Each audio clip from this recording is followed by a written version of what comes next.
Grand biscuits, magic wand waving grand wizards. If you my man, 100 grand in a grand missing. I got 99 problems, what's the damn difference?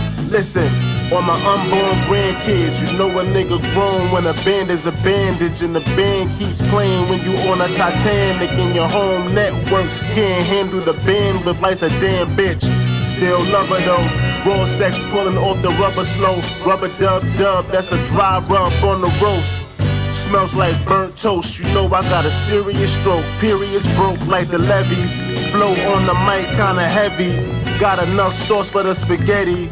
Red hot chili pepper, order water under the bridge. I forgive niggas for wanting to live. I ain't mad at ya, I ain't the mad rapper. Just a mad dapper damn rather. Shimmy y'all like a kappa. Somebody tell Boozy that I'm better. Vanilla extract in a batter. I ain't playing patty cake. I mean, how many patty pies can daddy bake?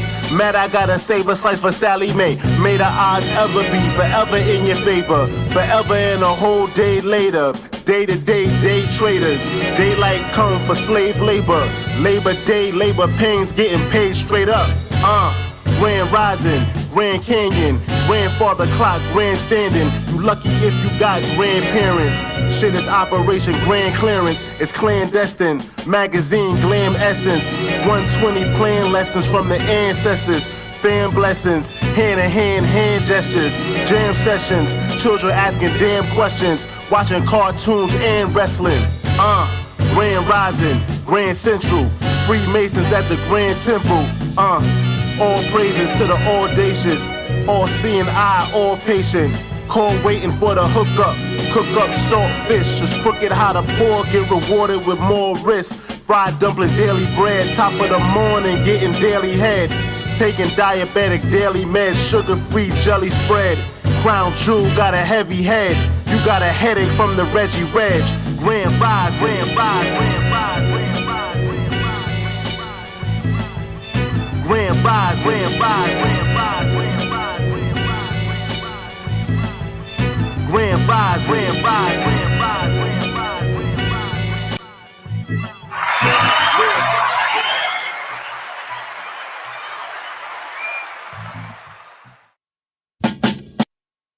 Good morning, good morning, good morning, good morning. This is JahLogic, also known as Mr. M, and this is the Morning Rant.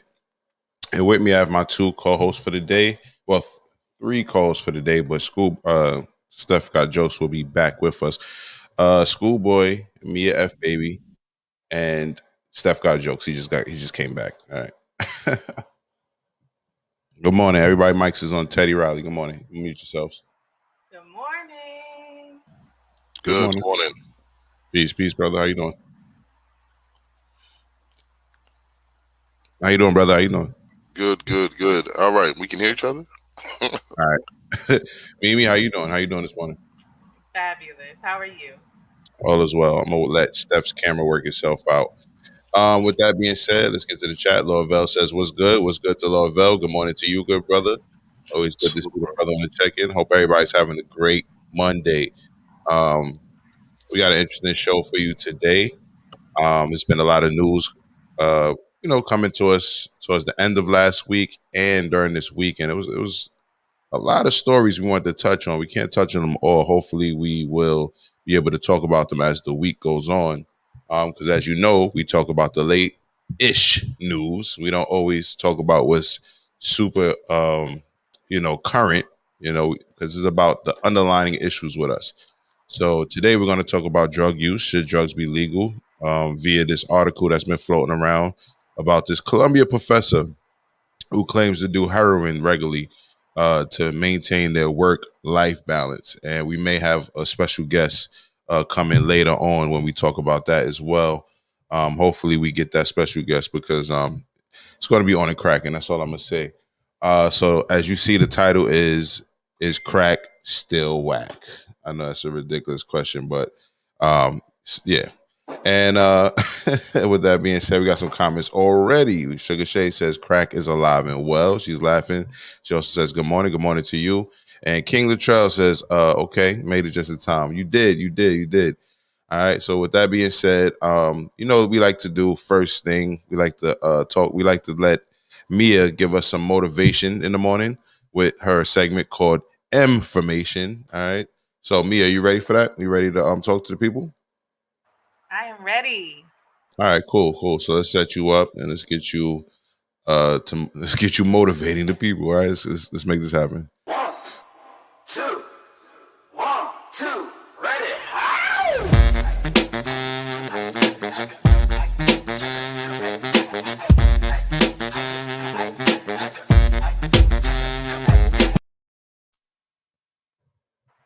Good morning, everybody. I live for that intro. What a great way to start the morning. This, actually, all week, all of my information is going to be around health. Like, we're about to approach March. A lot of y'all New Year's resolutions are in the trash, but we're here to hold each other accountable as the Ranters Union. So we're going to be talking about some health. This one is an oldie but goodie. Drink your water. Water has so many great properties. I listed 5 for us to talk through today. Better fat metabolism. So everyone who's trying to lose weight, it helps with your metabolism and energy. You decrease your cravings. It flushes toxins from your body. Healthier skin and complexion. It also helps like regulate your body temperature. Now, there's always a great debate of like how much water you should be drinking. And like the age old, like 8 glasses of water is something that I think a lot of us have adopted. However, everyone's body's different. We're all different shapes and sizes. So a great rule of thumb that I've been living under is you want to drink at least half of your weight. So if you're 200 pounds, you should be drinking at least 100 ounces of water. So it's a half ounce.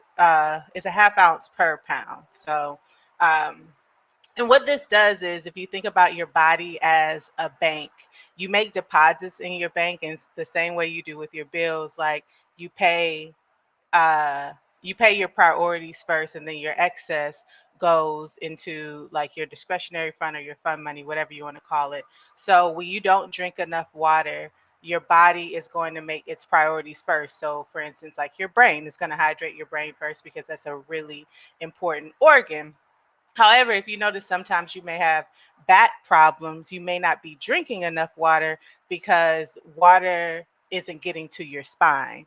And though it's a very important place in your body because it doesn't have enough, it's going to distribute it accordingly. And that's kind of last on the priority list. So if you drink at least half of your body weight, you'll be able to cover all of your body bills, if that makes sense. So that's it for today. Drink your water. And that was Mimi F Baby with the M formation. Thank you for that. And King Latrell says she was jamming to that intro. She sure was. All right. So with that being said, that leaves it up to me to get the rest of the bullshit. Not the rest of the bullshit. Sorry, my bullshit out the way. Corona bullshit. Corona pandemic bullshit out the way. So let me go ahead and get set up to do the COVID update. That's the bullshit that we all living with nowadays. This pandemic, the coronavirus. I think we're all over it. However, we have to stay on top of the information as it comes to us. So next is the COVID coronavirus update. All right.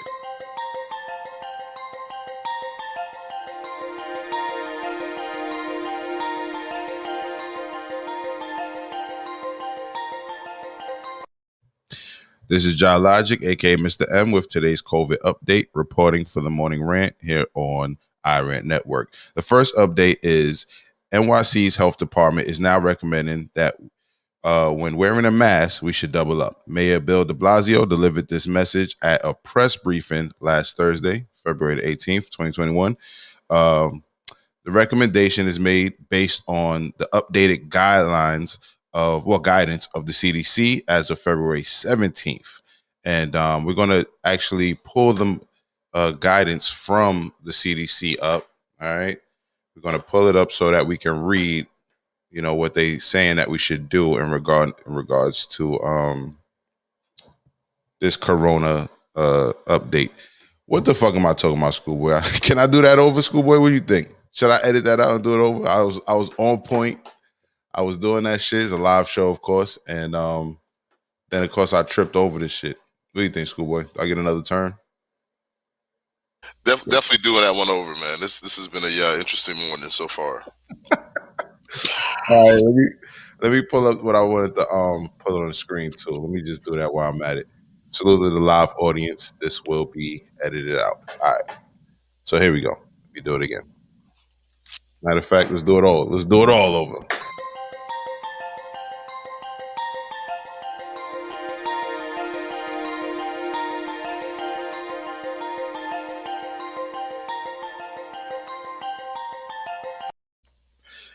Okay, here we go.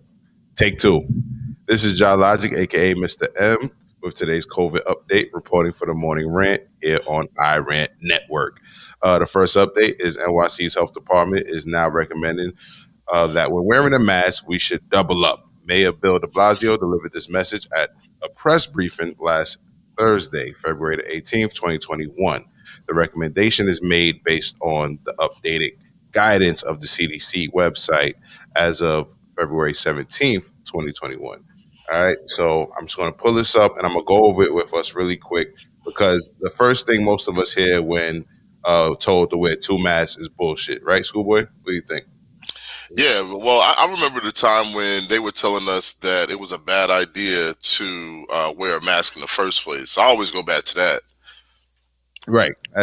Right. It's like it's hard to believe them when we don't know what the fuck is true because they're giving us mixed messages, right? And again, for the folks who want to see what's going to happen in the future, the book 1984 is a great book. Talks a lot about double speak like this. Wear a mask. Don't wear a mask. You're going to get sick, but you're not going to get that sick. You might die, but it might not be that bad. Right. All right, so let me go over the what the CDC is saying on their website before I finish the the COVID update on the double mask. So they talk about on this particular website how to improve the fit and filtration of your mask to reduce the spread of COVID. So I'm quoting them, and I'm just going to read the general principles for mask use. So they talk about masks should completely cover the nose and mouth, fit snug against the sides of your face, and not have any gaps, and be handled only by ear loops and cords, head straps, not by the surface of the mask.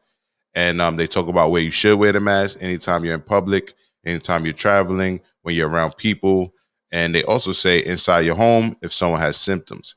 And masks should not be worn by children under 2 years old, someone with disabilities, or in a situation where wearing a mask could create risk to the workplace, health, safety, or job duty as determined by workplace assignment. Now, the reason they're talking about wearing a double mask is because of the first suggestion, or the second one, to fit snugly against the sides of the face and not have any gaps. If you notice, a lot of people wear masks that have gaps in the side. You may have worn a mask that has a gap in the side, which kind of defeats the purpose. And even more annoyingly, when you see people with the mask under their nose, taking pictures with people right next to them, it's like, if it's under your nose, you might as well not have the mask on at all, right? So they go on to say that poorly fitting masks may have gaps around the sides of the face or nose. Gaps may allow respiratory droplets containing the virus to leak in or out around the mask, depending on how they fit and how they are made. Cloth masks vary in how well they can protect you from getting it. And they also say additional considerations: a cloth mask can be layered on top of a medical mask, forming a double mask for improved fit. So it's not that they just want you to wear two masks because they're just trolling us, or maybe they are, but they're basically saying that most of us are wearing a poor fit of the mask, the way we're wearing it. So if you wear two masks, it can fit a little bit more tighter, to your face, which is something I have done. Surprise, surprise. I know it's no surprise there. Schoolboy, Is this something you can see yourself doing? Actually, I've done it. I think I just did it this weekend, to be honest. You might hear I got a little congestion in there. Spent the last week or so pretty sick. My kids had got the cold, and I caught it too. So, when we're in the car, I'm like, yo, put your mask on. Everybody doesn't need to be coughing all over each other. Right. It's something I've done too. Mia, would you wear 2 masks to improve Um, your fit? I consider it, but I agree with Schoolboy of like there's always this like bounce information. So it's like who to trust. And my theory on that is trust yourself. Like do what's best for you and your family. This 2 masks though kind of feels like when everybody thought 2 condoms would protect you better, and then like it's like no, they actually didn't do anything. Actually did the opposite. But who am Well, I? I'm not a doctor. I, I think that was like a myth in the street that wearing 2 masks will protect you. I don't think it was ever told to us to do that. Actually, I always heard the opposite, that if you wear 2 condoms, one will break or they both will break. Um, but another thing I think I should mention that they talk about these masks with the valves on it. Have you guys seen the one with the valves on it? Where, I like, have. right. Basically, what they're saying is that one doesn't work as well because when you open it, you can still spread droplets through it, right? So you may still be protected, but the droplets that you have will still spray through it. We have some comments from the chat. Virginia Slim, peace and good morning. Good morning to you, Virginia Slim. Always good to see the brother on the check-in. Redemption says salute to all. Salute to you, Redemption. Always good to see the sister on the check-in. She also says 1984 by George Orwell. Great read. And Laura Vell says, so 2 masks, but still no information on how to boost your immune system. Shaking my head. I need some stock in companies that make masks. They're making ARAB money. It's not a bad idea, sir. It's not a bad idea. Steve, what's good, big bro? Says, morning, ladies and gents. Good morning to you. And Steph says, salute to the chat. And salute to Steph. He'll be back. He'll be back with us shortly. He's on daddy daycare duty right now, but he'll be back with us soon. Yes, just mute your mic when you do that, sir. Redemption says, Lord Vell, anything COVID related is making money. Exactly. And Sugar Shay is laughing too about the 2 condoms. Yeah, I always heard that will make the condom actually break. You know what I mean? But you're right. In the streets, we were talking like 2 condoms. I have heard people say that in the street, like, oh, I wear 2 condoms with that. Speaking of a shorty that's quite active and they still want to hit. You know what I mean? Yeah, I was about to say. I think that's what it was. It was always like, yeah, like I'm gonna definitely like get a double bag on that one, that type of thing. Not so much like, you know what? I think as a regular course of business, I'm just gonna wear two condoms. That's really gonna work. Right. So really quick, so I'm gonna finish the COVID update. There's a story in the COVID update that we have to get to, but there's some more information I want to touch on. So the second update is, according to Dr. Fauci's latest interview with CNN, Dana Bash on State of the Union, the U.S. may reach a significant degree of normality by the end of the year, as opposed to Joe Biden's claims that we'll be back to normal by Christmas. When asked if we will be wearing masks next year, he replied, I think it's possible that that's the case again. It really depends on what you mean by normality. Biden's chief of medical advisor, Dr. Fauci, has also been quoted saying, as we get into the fall and the winter by the end of the year, I agree with President Joe Biden completely that we will be approaching a degree of normality. So it does sound like a little bit of double talk, like Schoolboy said earlier. Also, I think I should mention that apparently Biden has challenged the public in wearing masks for the first 100 days of his presidency. But what we're used to hearing is what the president will be doing in the first 100 days of their presidency. But a question for the panel really quick. Have you heard of this challenge, him challenging the public on wearing masks for the first 100 days? Because I haven't. Schoolboy? Yeah, I heard that. They keep saying it. They keep saying, like, if we can just get people to wear masks for 100 days, we could, stop the spread, at least for the 100 days. So, I mean, I guess so, bro. You know what I'm saying? Like, it's hard. I was just curious if you heard it, though, because I didn't hear it until I read it there. You know what I'm saying? I think I heard it in a press conference. Okay. Mimi, did you hear that challenge? No. All right, so First time. that's what I was saying. I think a lot of us haven't heard that he challenged us to this 100-day of wearing masks situation. So that makes me think that it's poorly promoted and marketed, right? So let me just continue with that. Sidebar, of course, also according to CNN, Dr. Fauci has been honored with a top international prize for his work combating the coronavirus and other infectious diseases. And he's one of 7 recipients of the 2021 Dan David Prize, a $1 million award endowed by the Dan David Foundation and headquartered at Tel Aviv University in Israel. That the annual prize is divided into 3 categories: past, present, and future. Fauci won the prize for the present section and is this year's only individual winner. So apparently they gave Dr. Fauci $1 million based on how he's handling the COVID pandemic.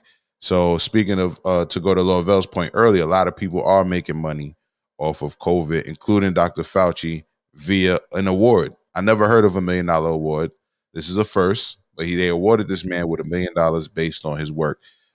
He was chosen because of, they say he was chosen because of his exceptional work with infectious diseases over his life, including HIV, Ebola, Zika, and most recently, COVID-19.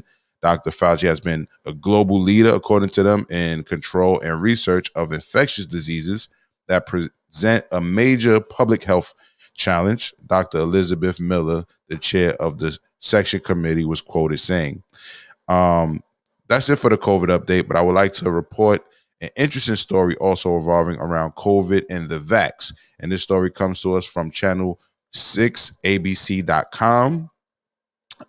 In Orange County, Orlando, Florida, 2 young white women dressed up as old women in an effort to fraudulently receive their second dose of COVID vaccine. The Orange County Sheriff Office released the body cam, and we will play it for research purposes. Have you heard about this, schoolboy? Have you heard of this story? Your mic is on, Teddy Riley. I heard of the story, but I didn't know there was video to it. So I'm very interested to see this this deception play out live. All right, so let's get to it. We're going to watch it for research purposes. But first, I would like to read the comments. We have some comments that came in while I was talking. Kelso salutes. Kelso says, if you got to strap up 2 times, just stay away from her, my brothers. I feel you. And Just One Love says, Grand Rising salute and good morning to Just One Love. Always good to see you. Always good to see everybody in this chat. You know what I'm saying? Virginia Sim says, yeah, he said it in on his inauguration. Okay. So I must have not been paying attention to the inauguration as closely as I should have. Virginia Slim also said 74 million voted for Trump. I guarantee they aren't wearing a damn mask during the 100 days. That's a fact. You know that. And Sugar Shay says, Corona ain't going nowhere, people. Build your immune system, period, poo. Mask can't save you once COVID is really caught. And she says 2 people who really caught COVID have died, period. No, I'm sorry. The people who really caught COVID has died, period. And Brooklyn Hunter says, good morning, Royalty. Good morning, King. Good morning to you. Good morning. Yo, yeah, we can't spread that disinformation. Like, people get COVID and don't die. I don't know what Sugar Shay talking about. Lord Vels. So basically, everyone is going to continue looking like Bane from Batman in the year 22. I'm putting my money up into 2025. Like, this whole like normalcy thing, like I think this is normal, and like what we should be doing is acceptance. Like, this is where we are. This is how life's going to be. Because all you can do is just piss yourself off more every time you're like, okay, by the summer it's going to be normal, and it hits summer, and then you go through this like rotational depression. I agree with that. So let me get this set up right here. All right, there. Your fault. Yeah, we know that was going to happen. All right, here we go. You know what you have done? You've stolen a vaccine from somebody that needs it more than you. And now you're not going to get your second one. So that's a whole waste of time we just wasted here on this. And we're not even sure if they're going to press charges against you and take you to jail right now. So we're at that point right here. But just for your selfishness. I'm not sure. You're the police. Okay, this is a trespass warning. You're hereby warned that you are not authorized, licensed, or invited to be in these premises and may be arrested if you refuse to leave or return at any time in the future. It's this building, it's our other building, it's our site. Parking garage, Everything. anything, the whole property around here. I'm not allowed to be here no more. would never be around. It's ridiculous that you're here right now. So your information is going to be flagged with the vaccine software. Okay. So You're Martha. if you guys try and do this You're a again, copy. you're not going to get a vaccine. Okay. So you got to wait. What they talking about? The vaccine software. It's the vaccine software. You're going to get copies of those. You come back anytime you're going to be arrested. Any question about that? No, that's not. You're lucky you're not getting arrested right now. Harry, I really appreciate it. Thank you. Okay. Sorry.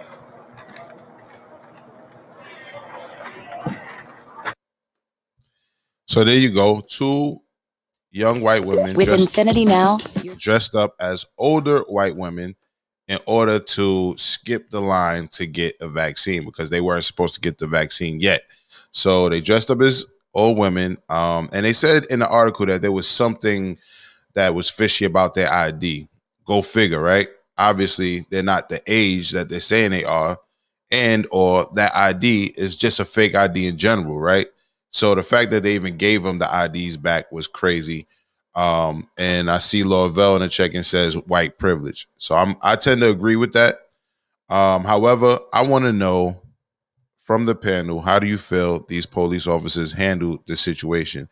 How do you feel they handled it? Did they handle it right, wrong, etc.? Let me know, Schoolboy.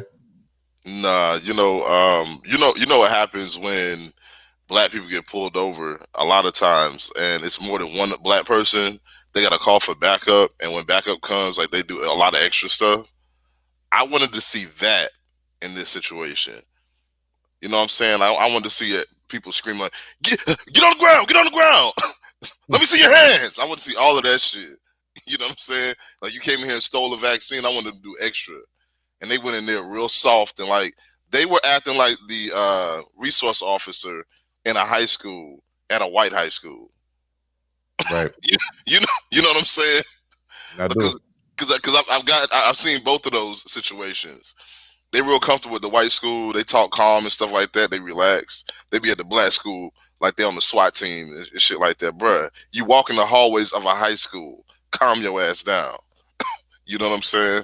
So basically they handled it wrong in your opinion. However, they were too soft on them. That's what you're saying? Yeah, but then you notice how they really didn't know what they was talking about? Yeah, if you try to come back for your second, they're gonna put your name in the vaccine software. Bro, what's the vaccine software?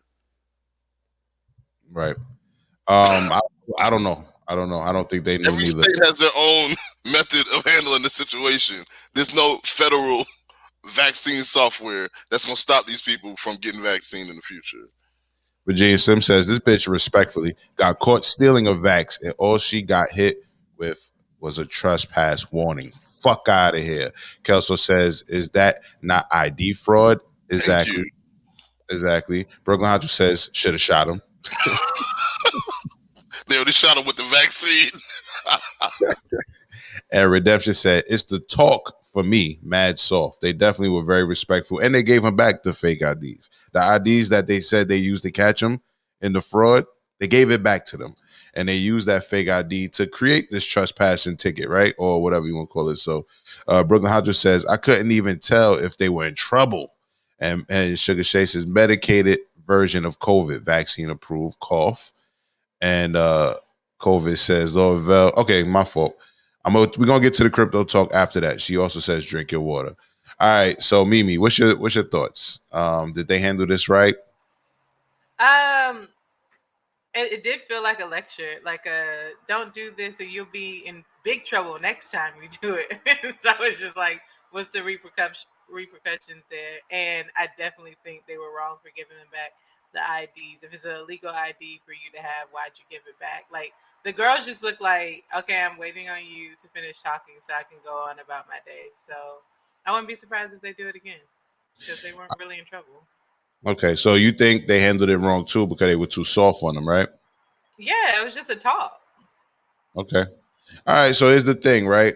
So now I'm gonna go to my opinion about it. All right. So I watched it. Objectively. You know what I'm saying? As objective as possible. And what I see is white privilege going wrong, right? Which that's what white privilege and white supremacy is in a lot of cases. So obviously white privilege, helps a lot of white people out, but it also the superiority complex also causes them to do shit that can harm each other, right? And I'm gonna give you an example how this is one of those cases, right?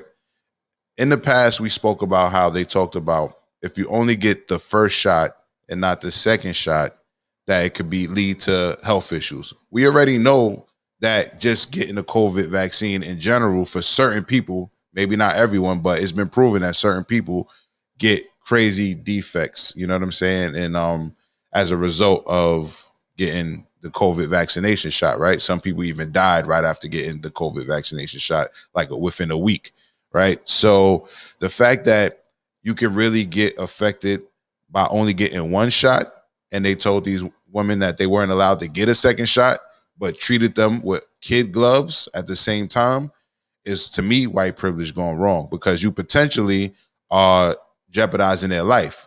So you're not doing your job by protecting your, and serving with these white women either, because what they should have did was, arrest them. You know what I mean? Do what you got to do legally, but at the same time, give them their second shot, right? Because what they essentially did was they potentially gave them a death sentence, you know what I mean? Or something like that, all in the name of wearing kid gloves with them. What say you? What say you, schoolboy? The other thing about it is I wonder if, and this is the thing that we don't know, could the virus potentially mutate because you only got the one shot? There's a lot we don't know. Yeah. So, like, they're wrong for that.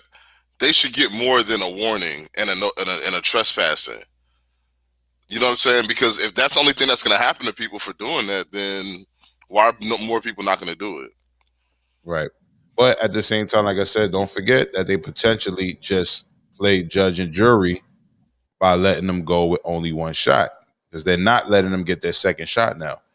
So who's to say that not getting that second shot won't cause the worst, like we just said? So if that happens, right, that will be on the law. That will be on them for not allowing them to get the second shot while trying to save them from catching the case.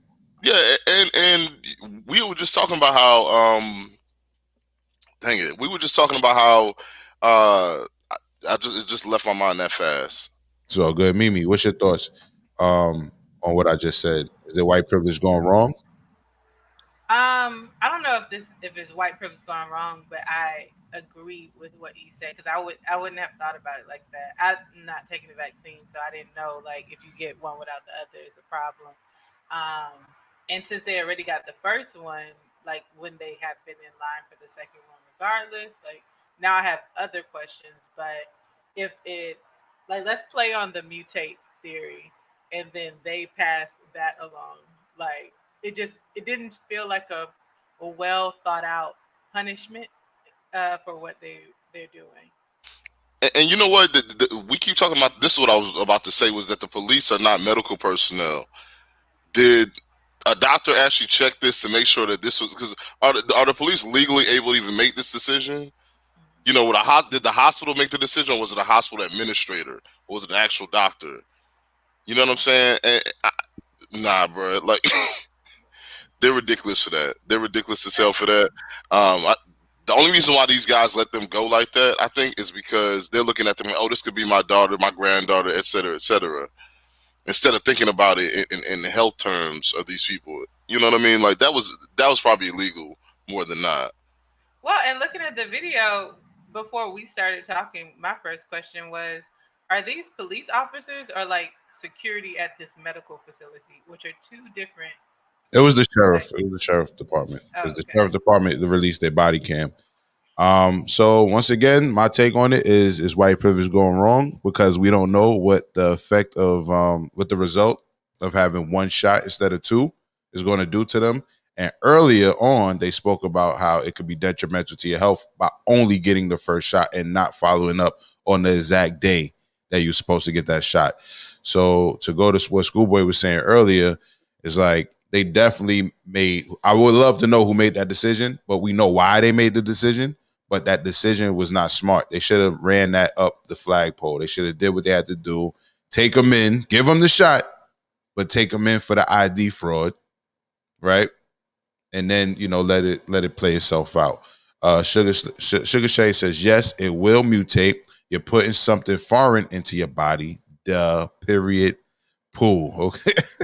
Virginia Sims says, man, they played a stupid game and got a stupid prize.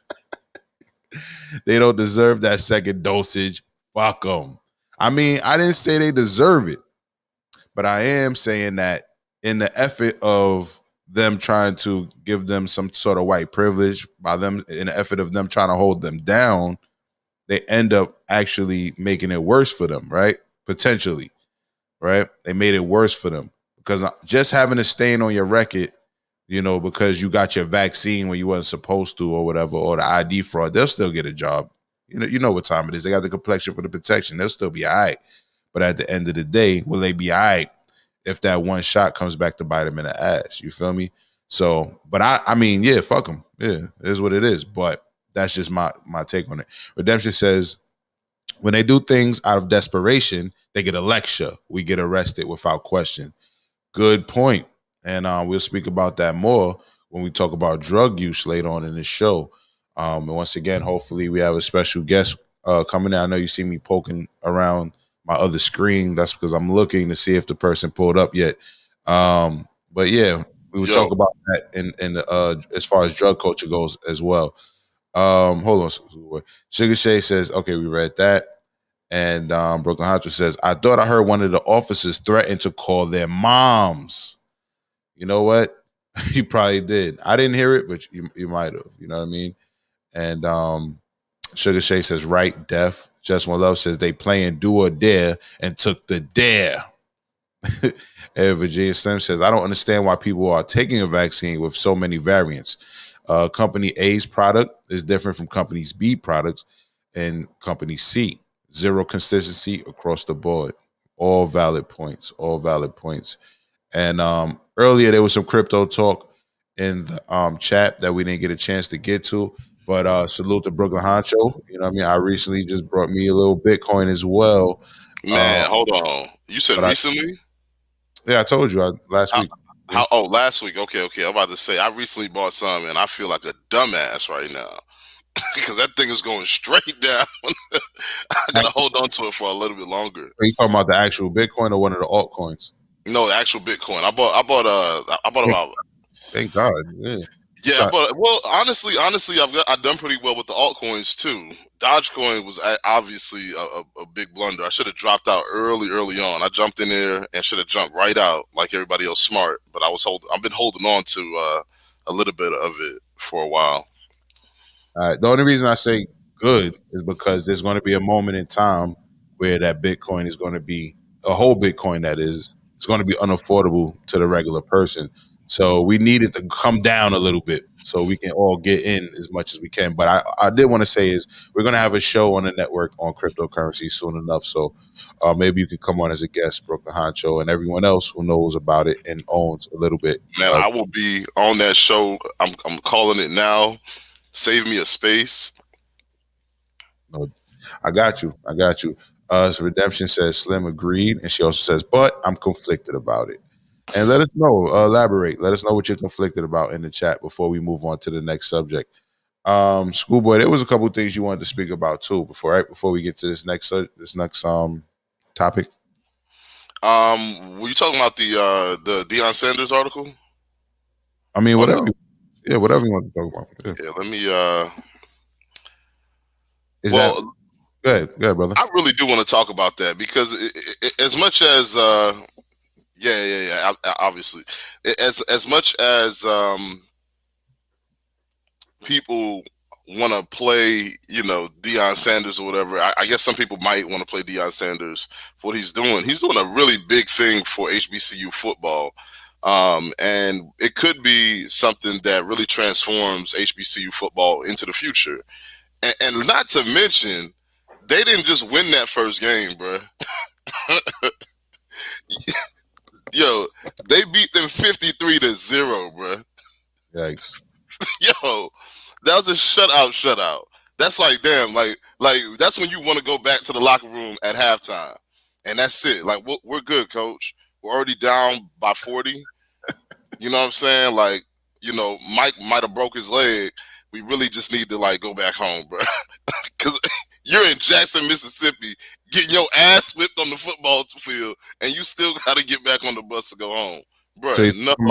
you're talking about the game that they played, the Edward Waters Tigers. There we go. Yeah. Okay. So that, but some media sources are saying that it was overshadowed by the press conference where Coach Primetime, as he's known in Mississippi, said that somebody stole his wallet, his phones, his credit cards, and everything. Later on, those things were found safe and sound. But he said this was the second time it had happened. So really, what he was really pissed off about was the first time it happened that they haven't denied. That's what he was really mad about. But yeah, man. Peace to the chat. Nah, I said J58 says peace to the chat. Peace to J58. So yeah, what happened? So I thought the article said Deion Sanders says. So I thought it was about Deion Sanders. It says Deion Sanders says Jackson State locker room office was robbed during game. What did he have to do with it? Well, Deion Sanders is the head coach. Okay. And it was his stuff that was stolen. Deion Sanders, it's a big deal that Deion Sanders is going back to HBCU to coach, because he could have went. I don't know if he could have went to somewhere else, but if he had gone somewhere else, he'd be making millions of dollars a year as a college football coach or something close to it. I doubt that he's getting that kind of money at the HBCU. However, the fact that he soundly whipped that ass in that opening game is a testament to possibly how good it's going to be for Jackson State. The issue I'm having right now is it seems like there might be a disconnect between the coach and the community at the school. Right. Because for you to be talking about the second time people done robbed you means that you don't really feel that comfortable in that space. You don't feel safe.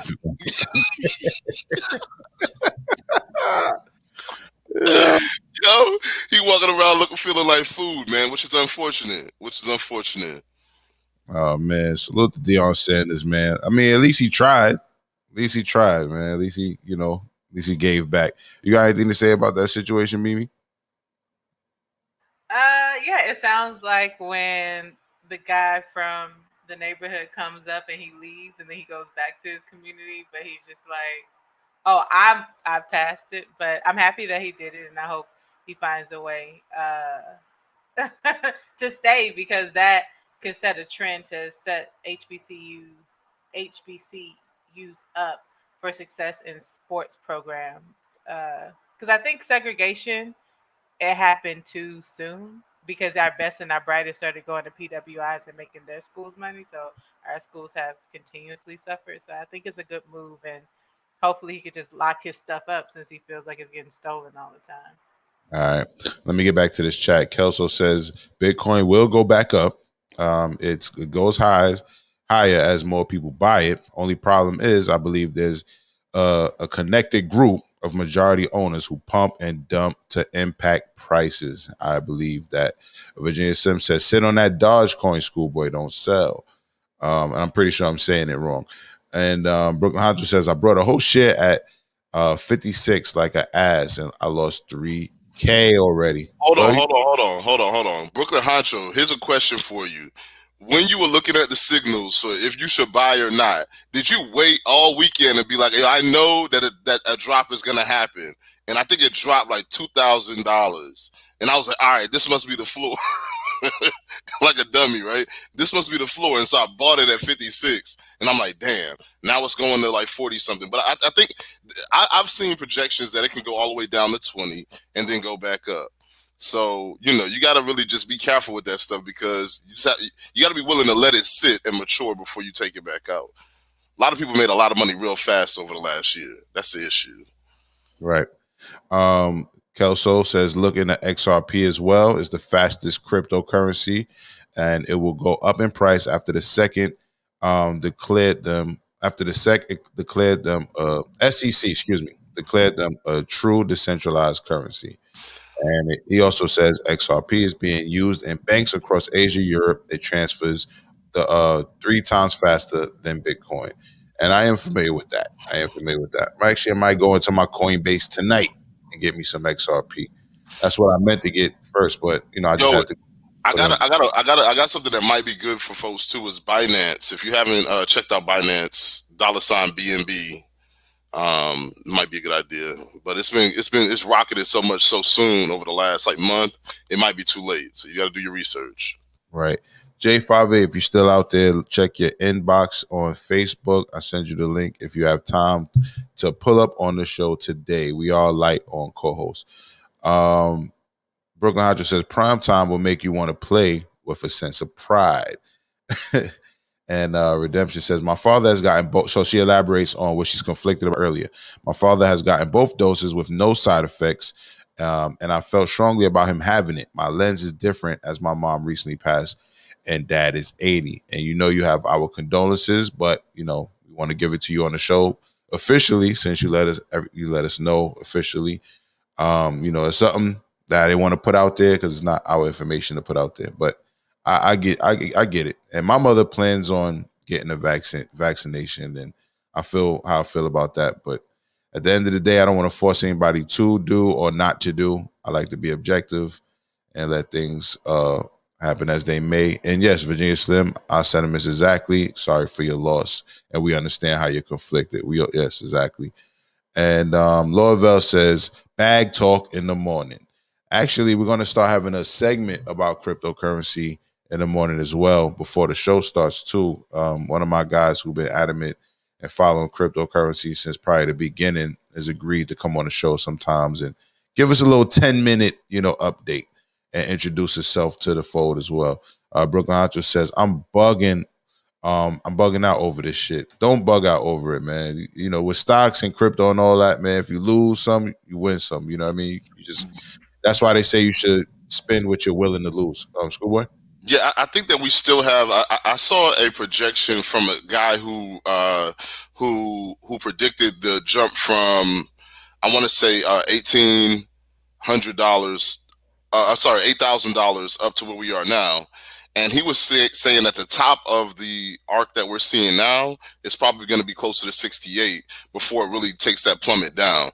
So you might want to just hold on to it until you start to see a little return on it and reopen the position at the bottom. That's the only issue about trying to reopen those positions at the bottom, is that sometimes you get stuck with that stuff at the top of it. But I like talking about this type of stuff, by the way. Yeah, so we definitely going to start talking that bag talk in the morning as Lord. We might have to use that. Thank you for those. Yeah, crypto. Honestly, man, a lot of people our age and a lot younger are going to jump in and create a foundation of wealth based on cryptocurrency, and we're going to see 10 years from now the results of that. And that goes to his point earlier. He said that he won't sell until I think he said about 2030.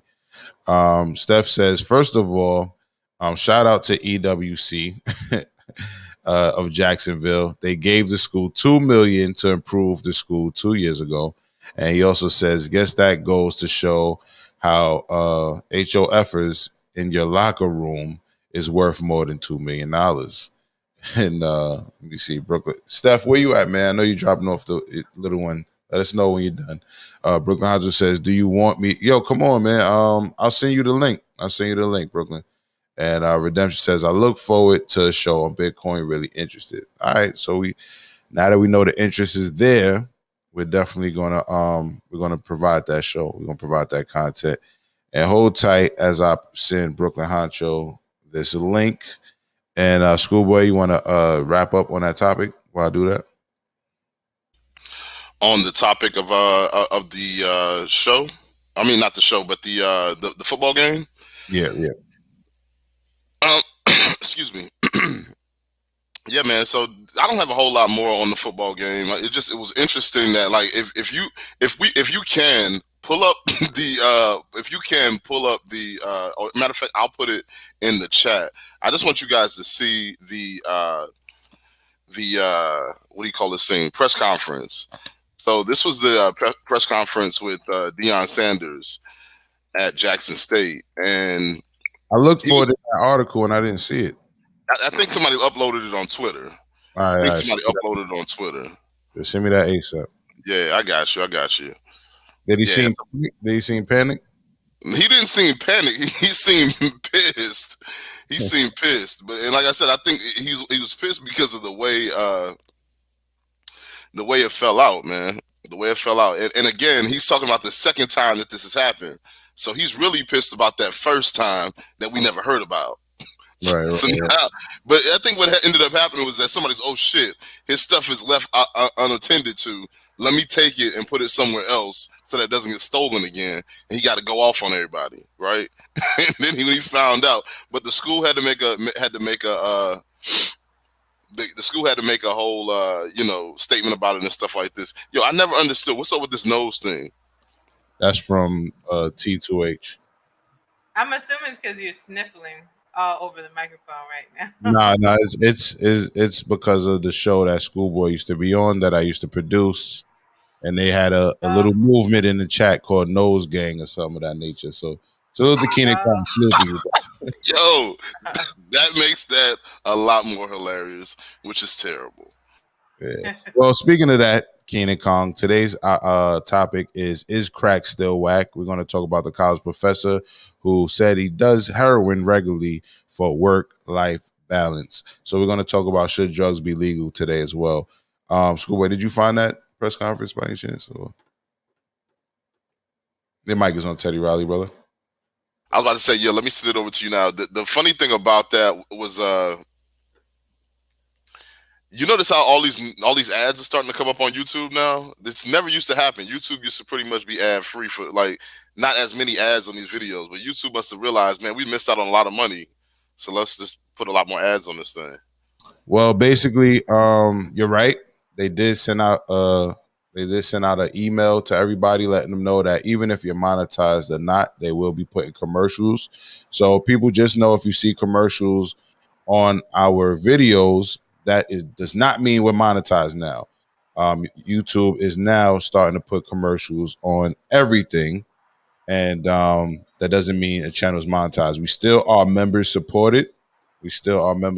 So if you consider yourself a member of the Ranters Union, donating to us is how you keep us, rewarded for our time and our contribution. So here's the video of the press conference Schoolboy is talking about. Let's see it.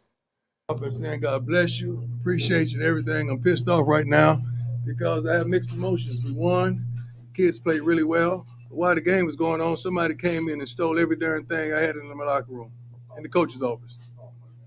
Yeah, credit cards, wallet, watches. Thank God I had on my necklaces. How? So when I talk about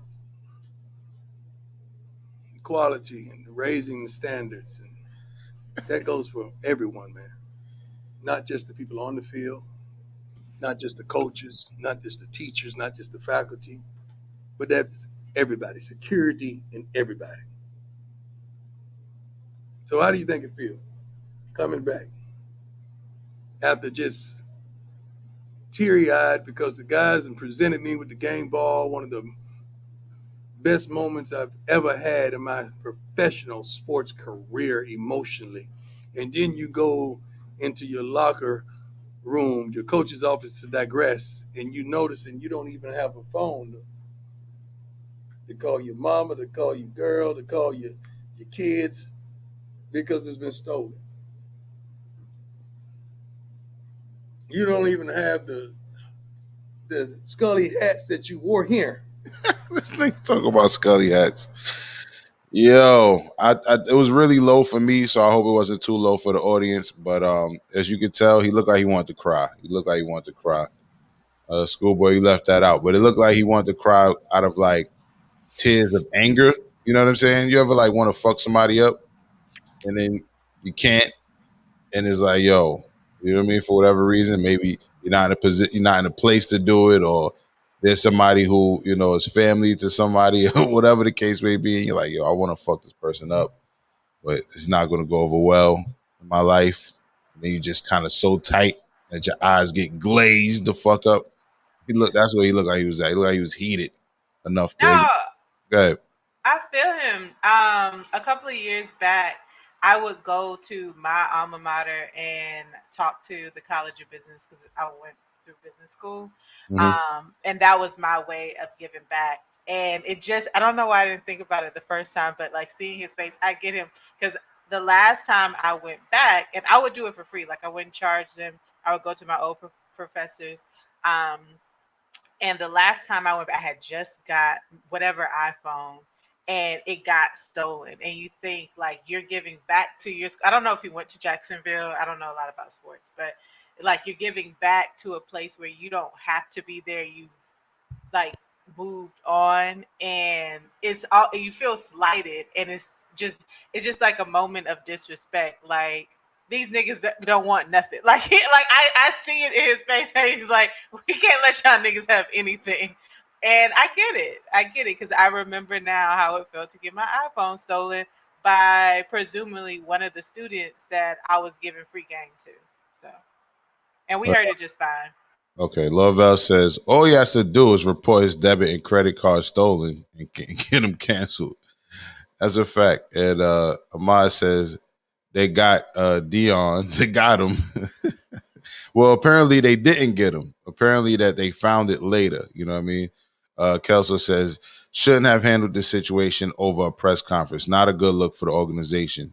I agree. What's your words? What you thought about? What you think about that, Schoolboy? Exactly.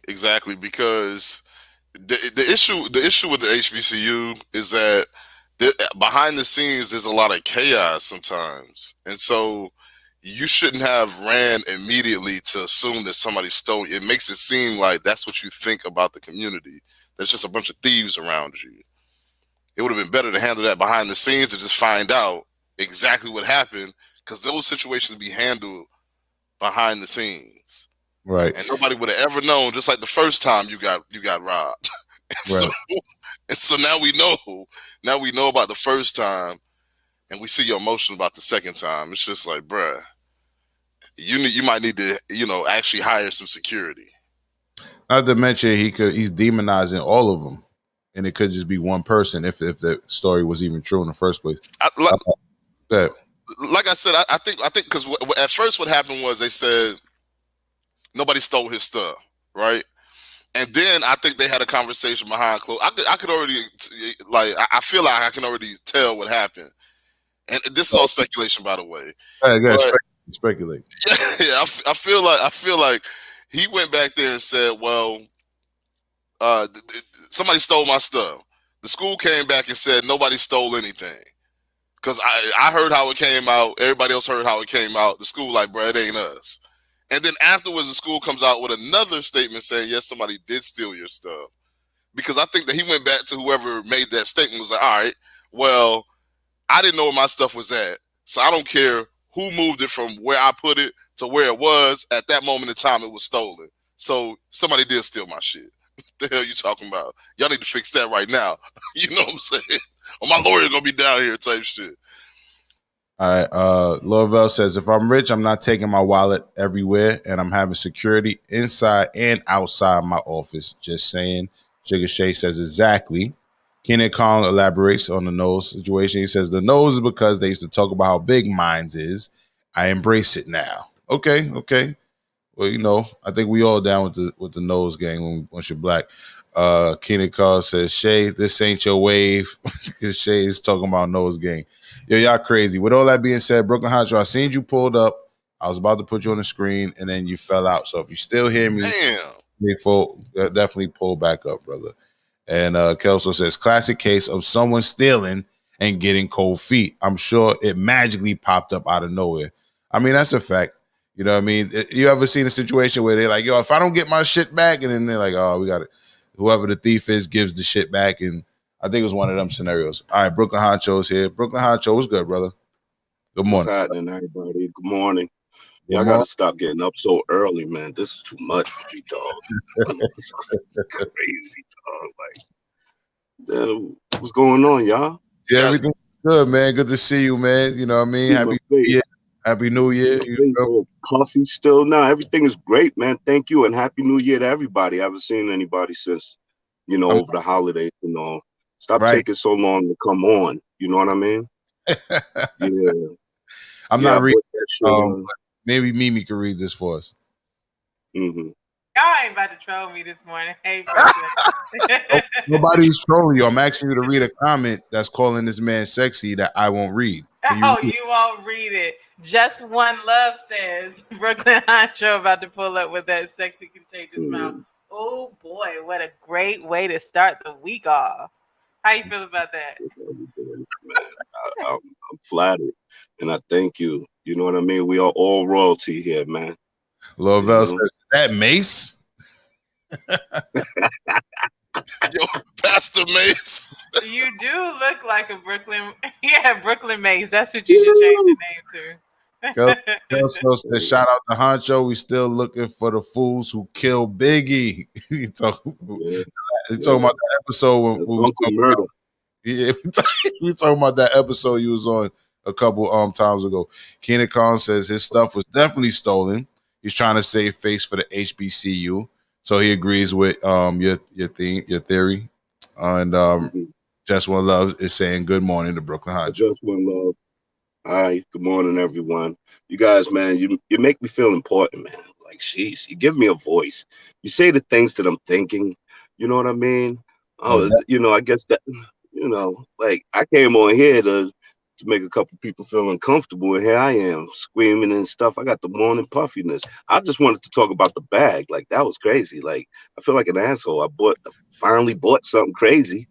And I'm just dwindling my money away. Like, Nah, don't feel like that, because honestly, I think that so I just had so I just looked at my account and I realized that I put a stop loss on a trade and lost like $5. But I'm okay with that because I had made money off that crypto earlier in the session. Here's the thing though, I think that it's gonna go back down, but if you notice in the charts, it's peaking and it's going back down, but it's done that a few times and popped right back up. So I'm thinking by the end of the year, we're gonna see it closer to about 70 before it's really gonna be over. You might have to hold on to it for another year or so before you can pull anything out. That shit ain't popping up fast enough, dog. Hey, Brooklyn, you need us all to we need to catch up. So we need to come down. I want to see that shit come down back to fucking 3,000 before it goes. It's gonna go up. It's gonna pass what you brought. At 8. It was at 8 at the beginning of last year. It was at December. It was at 3,000 at the beginning of the pandemic. It was May, I think it was. You're right. It was in May. It was at 3,000 at the beginning of the pandemic. You know what I mean? It went to 3,000. You know what I mean? So, and Shay says it's like playing craps, but it's not though, because it goes back up. So you just got to hold on to it. Amaz algorithm says I'm in on XRP, Ripple, Heavy, and ADA. And let us know what ADA stands for, sir. I'm not familiar with that one. Kelso said should have brought a brick.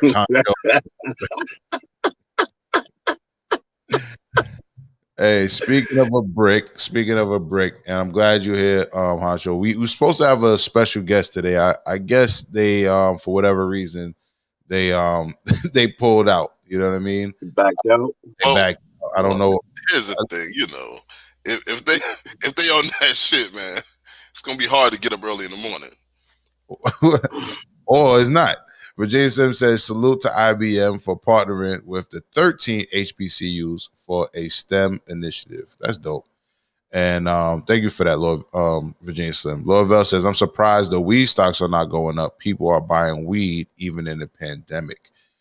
And another good segue. So the next story we want to talk about brings us to our topic at hand for today. And this is the face of heroin. Happy Black History Month, guys. This is a college professor, and this article comes to us from the New York Post. I've seen it floating around. It's become very viral. It's become a very viral post. And the actual title of this article is Columbia Professor, I do heroin regularly for work-life balance. for work-life balance. And Kelso says, this the educated dog food smoker? Yes, this is the homie that's advocating for dog food and other drugs. And if you don't know what dog food is, that's heroin. We're supposed to have a special guest coming in that advocates for drugs. Hopefully they still come. I'm still hopeful. I'm still very hopeful that this person will come. But if they don't, you already know what it is. We're going to have a great show regardless. And I'm going to go ahead and read this article. Usually I like to sum up the articles and take out the sound bites, but I'm just going to read this article. This article, once again, comes to us from the New York Post. Carl Hart is a Columbia University professor of psychology and neuroscience. He chairs the psych department and has a fondness, excuse me. Oh, good morning, y'all. A fondness of heroin, not only as a subject of scholarly pursuit, but also as a substance for personal use. At 54, the married father of 3 has snorted small amounts of heroin for as many as 10 days in a row and enjoyed it mightily. Even if, as he recalls in his new book, Drug Use for Grown-Ups, Chasing Liberty in the Land of Fear, he's experienced mild withdrawal symptoms 12 to 16 hours after the last dose, but as Hart sees it, the discomfort is a worthwhile trade-off. So they quote him saying, "There aren't many things in life that I enjoy more than a few lines by the fireplace."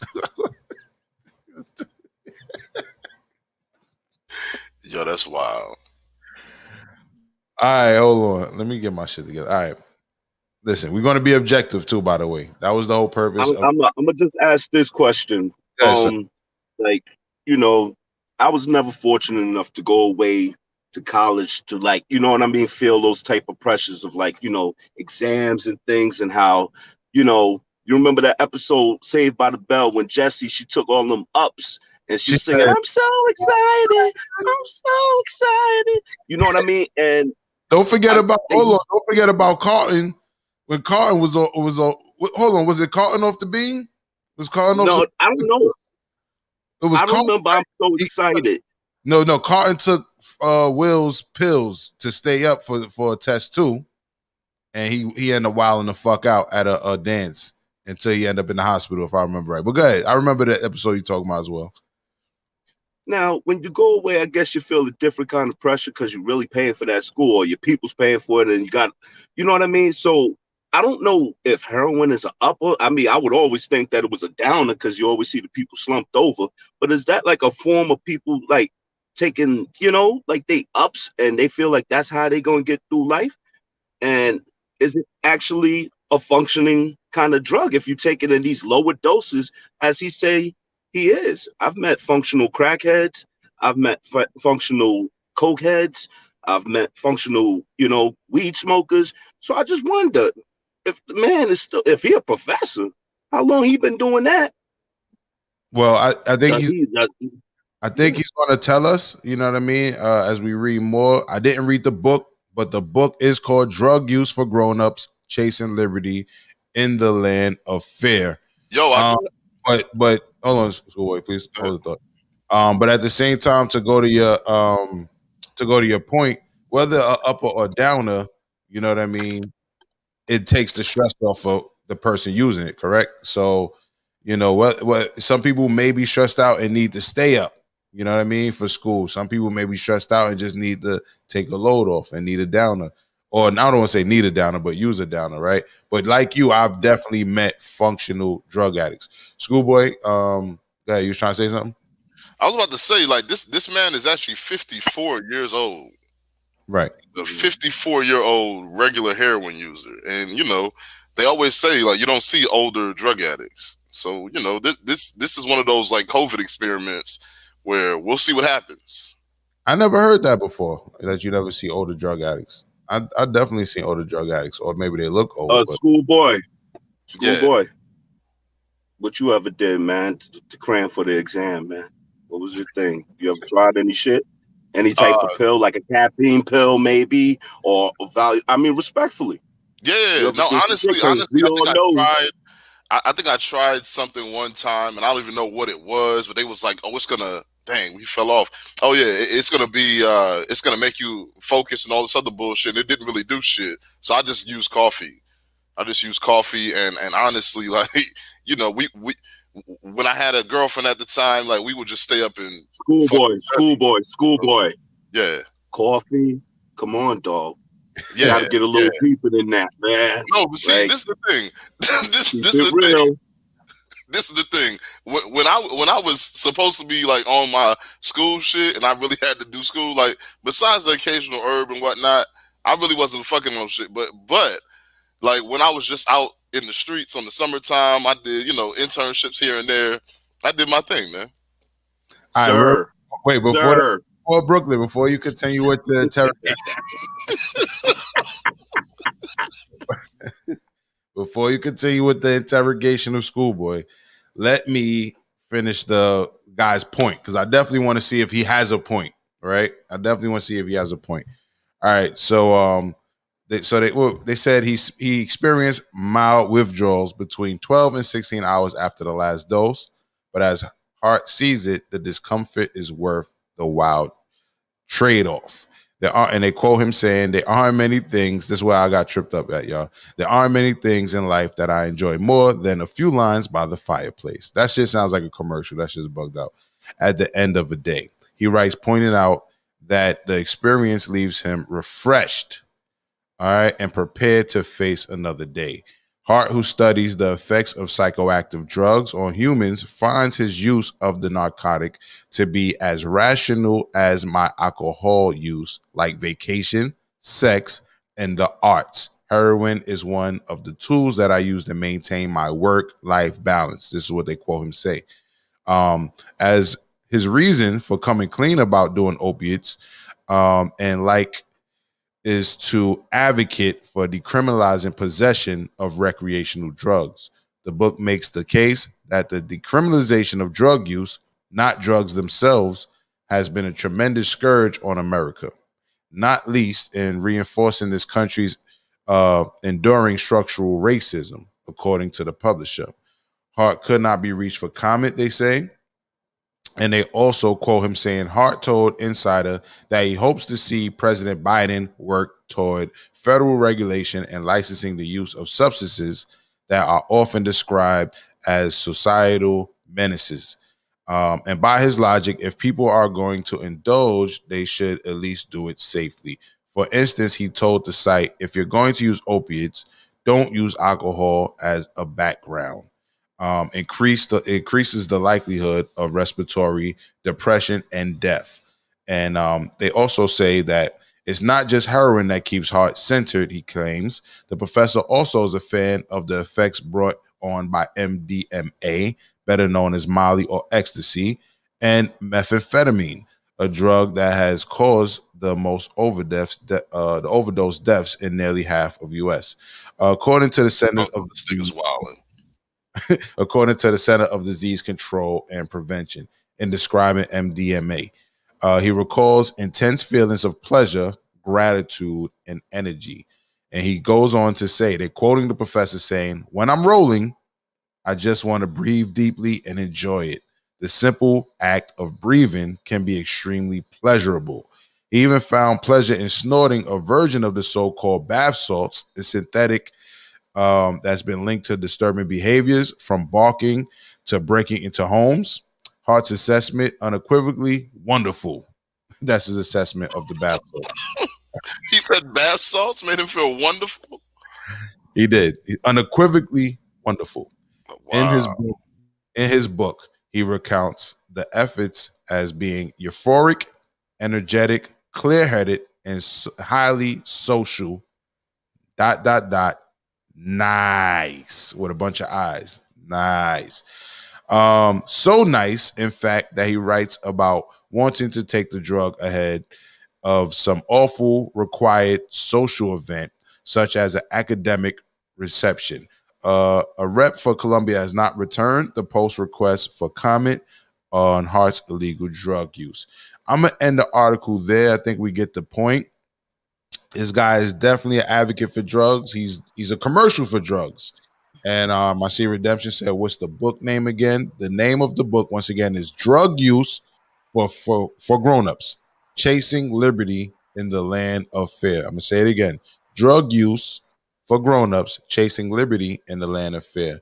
And our Steph Got Jokes has pulled up, our next co-host as well. So what do you guys think about this? Before I go to the comments. Jacksonville up in here. Yeah, what do you guys think about this? Should drugs be legal? Does he have a point? And I'm going to start with Mimi.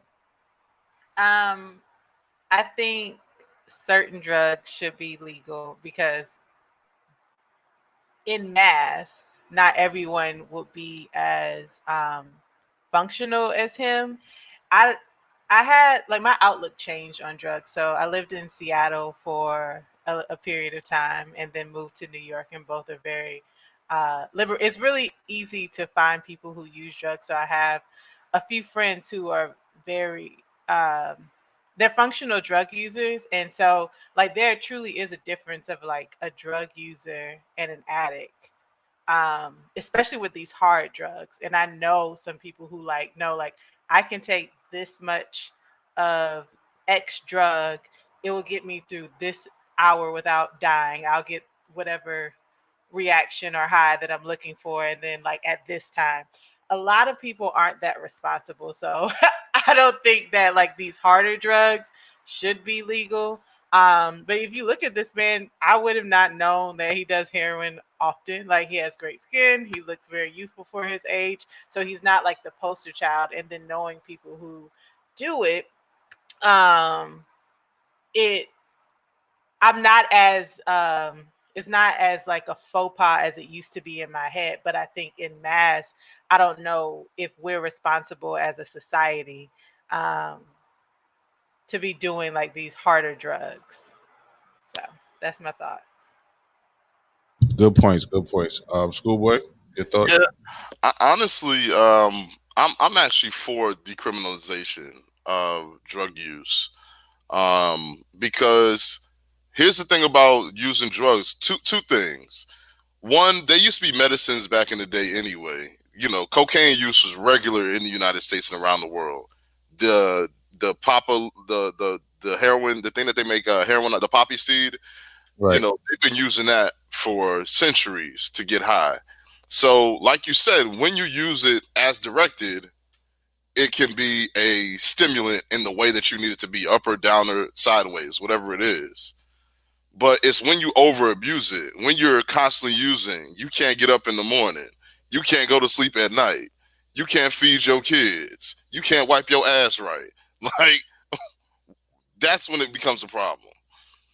You know, the other part about it is, of course, a lot of people who are going to end up getting trapped by the criminal justice system is going to be black people. That's Right. what they do. They use drugs, they throw them in our communities, and then trap us with the drugs that they put in our communities. So it is what it is. If we can decriminalize drugs, a lot of black people won't go to jail. If you look at Portugal, they decriminalized drugs altogether. They just said no drug is illegal. If you get caught with it, it's a fine, and you'll be mandated to go to counseling for substance abuse. Okay. You agree with that? Yeah, I do agree with that. But the other issue is, like, for those of us who want to go into the public sector, you know, you might not be able to get a clearance with that kind of stuff on your record. So even if they do decriminalize it, employers can still go back to you and say, well, you know, I'm not going to deal with you because employers, even clients, private clients can say, I'm not going to deal with you because I heard we did a background check on you. You know, when you start asking for more money from people, they might start background checking you. And when they do that shit, they say, oh, well, you got drug charges. You know, I'm good. Right. All right. Great points as well. Steph, you just pull it up. We'll love your opinion on the situation. Should drugs be legal? What say you? First, I want to acknowledge the gentleman who said, yeah, I regularly use heroin. As if you had to tell us. If you say you use heroin, we know you use it regularly. There's no, I just use heroin on the weekends. That's ridiculous. I don't even know why he even worded it like that. Like to say, like, yeah, I got it together. Sir, you don't have it together. You are crumbling on the inside, but because you have money, people can't tell. And yes, it should be illegal. Man, these people, come on, man. We can't handle alcohol. Think we can handle heroin? Come on, fam. Schoolboy shaking. Schoolboy, don't you do this? Hey, I don't even want to envision a cracked out schoolboy. Okay. No. But that's the thing. That's not, people can handle that. It's a victimless crime. Handle your own shit. You know what I'm saying? But that's the thing. It affects the people around them. That's why it's not victimless. You remember what Yeah. crack was? It wasn't just. Yeah, It wasn't just niggas running naked with their mama's VCR. Like that's a concern. That helps the community in this way. Somebody's going to get an underpriced VCR, and the people on the street got entertainment. You know, they didn't kill anybody. You got spotty mechanical work and a shoddy lawn service. That's what you got. You know what? What we should do is get that person counseling to help them raise their level quality of service, so that at least if they are on crack, we can have high functioning crackheads, et cetera, doing the work. You know what I'm saying? So, Steph, you don't believe that people can be functional drug addicts? Is that what you're saying? No, it's gonna rear its head. You can always tell. Okay. It does rear its head. But hold after on. a while. I just wanted to say this. One of the highest functioning drug users in the world is always the United States president. Them folk be on all kind of shit. Bush used to always come out sniffing his damn nose. Your boy Trump was always coming out sniffing his damn nose. You know what I'm saying? They put those they put the downers on these presidents when they go in front of cameras. Did you bring up Bush and Trump? Like they're just intellectually superior? No, sir, you're kind of walking right into what I'm saying. You should not be able to do these drugs. Well, listen. I want to say, first of all, that's alleged. That he's just saying that it would seem like, I think is what he's trying to say. But if that is true, he's saying that they made it to president, right? Which brings up the point that in our community, it could really sit us on our ass, especially because of the disparities we already face. But in other communities where they do drugs actually more frequent than in our community, unless it's an overdose, it's not too much of a backlash. You know what I mean? Because they can still get a job, they can still be functional. I mean, I think it was and salute the homie Work Son. Some of you guys know Work Son. Work Son is pretty. Sometimes he's in the chat, and a lot of people in this sector know him. He once told a story on his page, on his vlog, where he worked with a white guy, a racist white guy, who would do drugs and fuck up on a job regularly. And he kept his job, you know what I mean? And they even promoted him. So, if it wasn't for the disparities that come with white privilege and white supremacy, there would be also a lot more black functional addicts out here. You know what I mean? With jobs. You know what I mean? That can support their habits and do it and do a line by the fireplace, like homie was talking about. Hey, schoolboy. I Hold on. Schoolboy. Trump was like, "Oh, we gonna build a wall. Greatest wall ever." Right. Picture. Listen, Brooklyn Hunter, yes. yes. It's not like we need you. It's not like mine. Am I muted? No, I said we need muted. We need your opinion. Go ahead, sir. Yo, man. I mean, I'm gonna keep it real. I ain't never, like, other than weed and alcohol, cigarettes, I've done those things. I don't smoke weed anymore. You know what I mean? But the way he was talking about the drugs kind of made me, like, he could talk you into wanting to, find out what that nice feeling is. I mean, he said that shit like fast. Yo, this dude could do a commercial for heroin, right? Can he? This nigga made me might want to see what a little bit of that shit was like, son. Like, he'll make a straight person. Like me, I'm too sensitive. Soon as I feel like if I ever took a drug, I'm gonna be like all the way in and can't manage life no more. That's how sensitive I am, dog. Like, I can't smoke the gummy pie weed and all that crazy. What happened to just weed, son? Like, everybody gotta be smoking this Sour Patch crazy pack of, and it's like, I just want weed, you know? So The gummy patch. Good morning. Yeah. so I can't handle it. Good But morning. he made that shit sound real good, dog. Hold on, Real good. we're gonna do his commercial right now. Good morning, C Dot. Good to see you in the chat. We miss you, C Dot. Hey, What's up, C Dot? Cookie Yeah. Monster. Yeah. What's up? All right, so hold on. Let's do his commercial right now because I swear that line. He said, "Hold on." I feel like I should put on some music for this shit, but well, he Go said, ahead, take your time. "I'll take my time." Hold on, let me see. Hold on. Let me find the music for it too. Then hold on. Let's do this. Let's do it right. All right.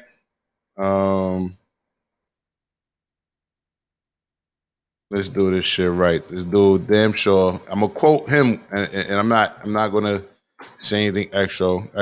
Right? We're just gonna quote this man and what he was saying, and we're gonna see how appealing he made it. All right.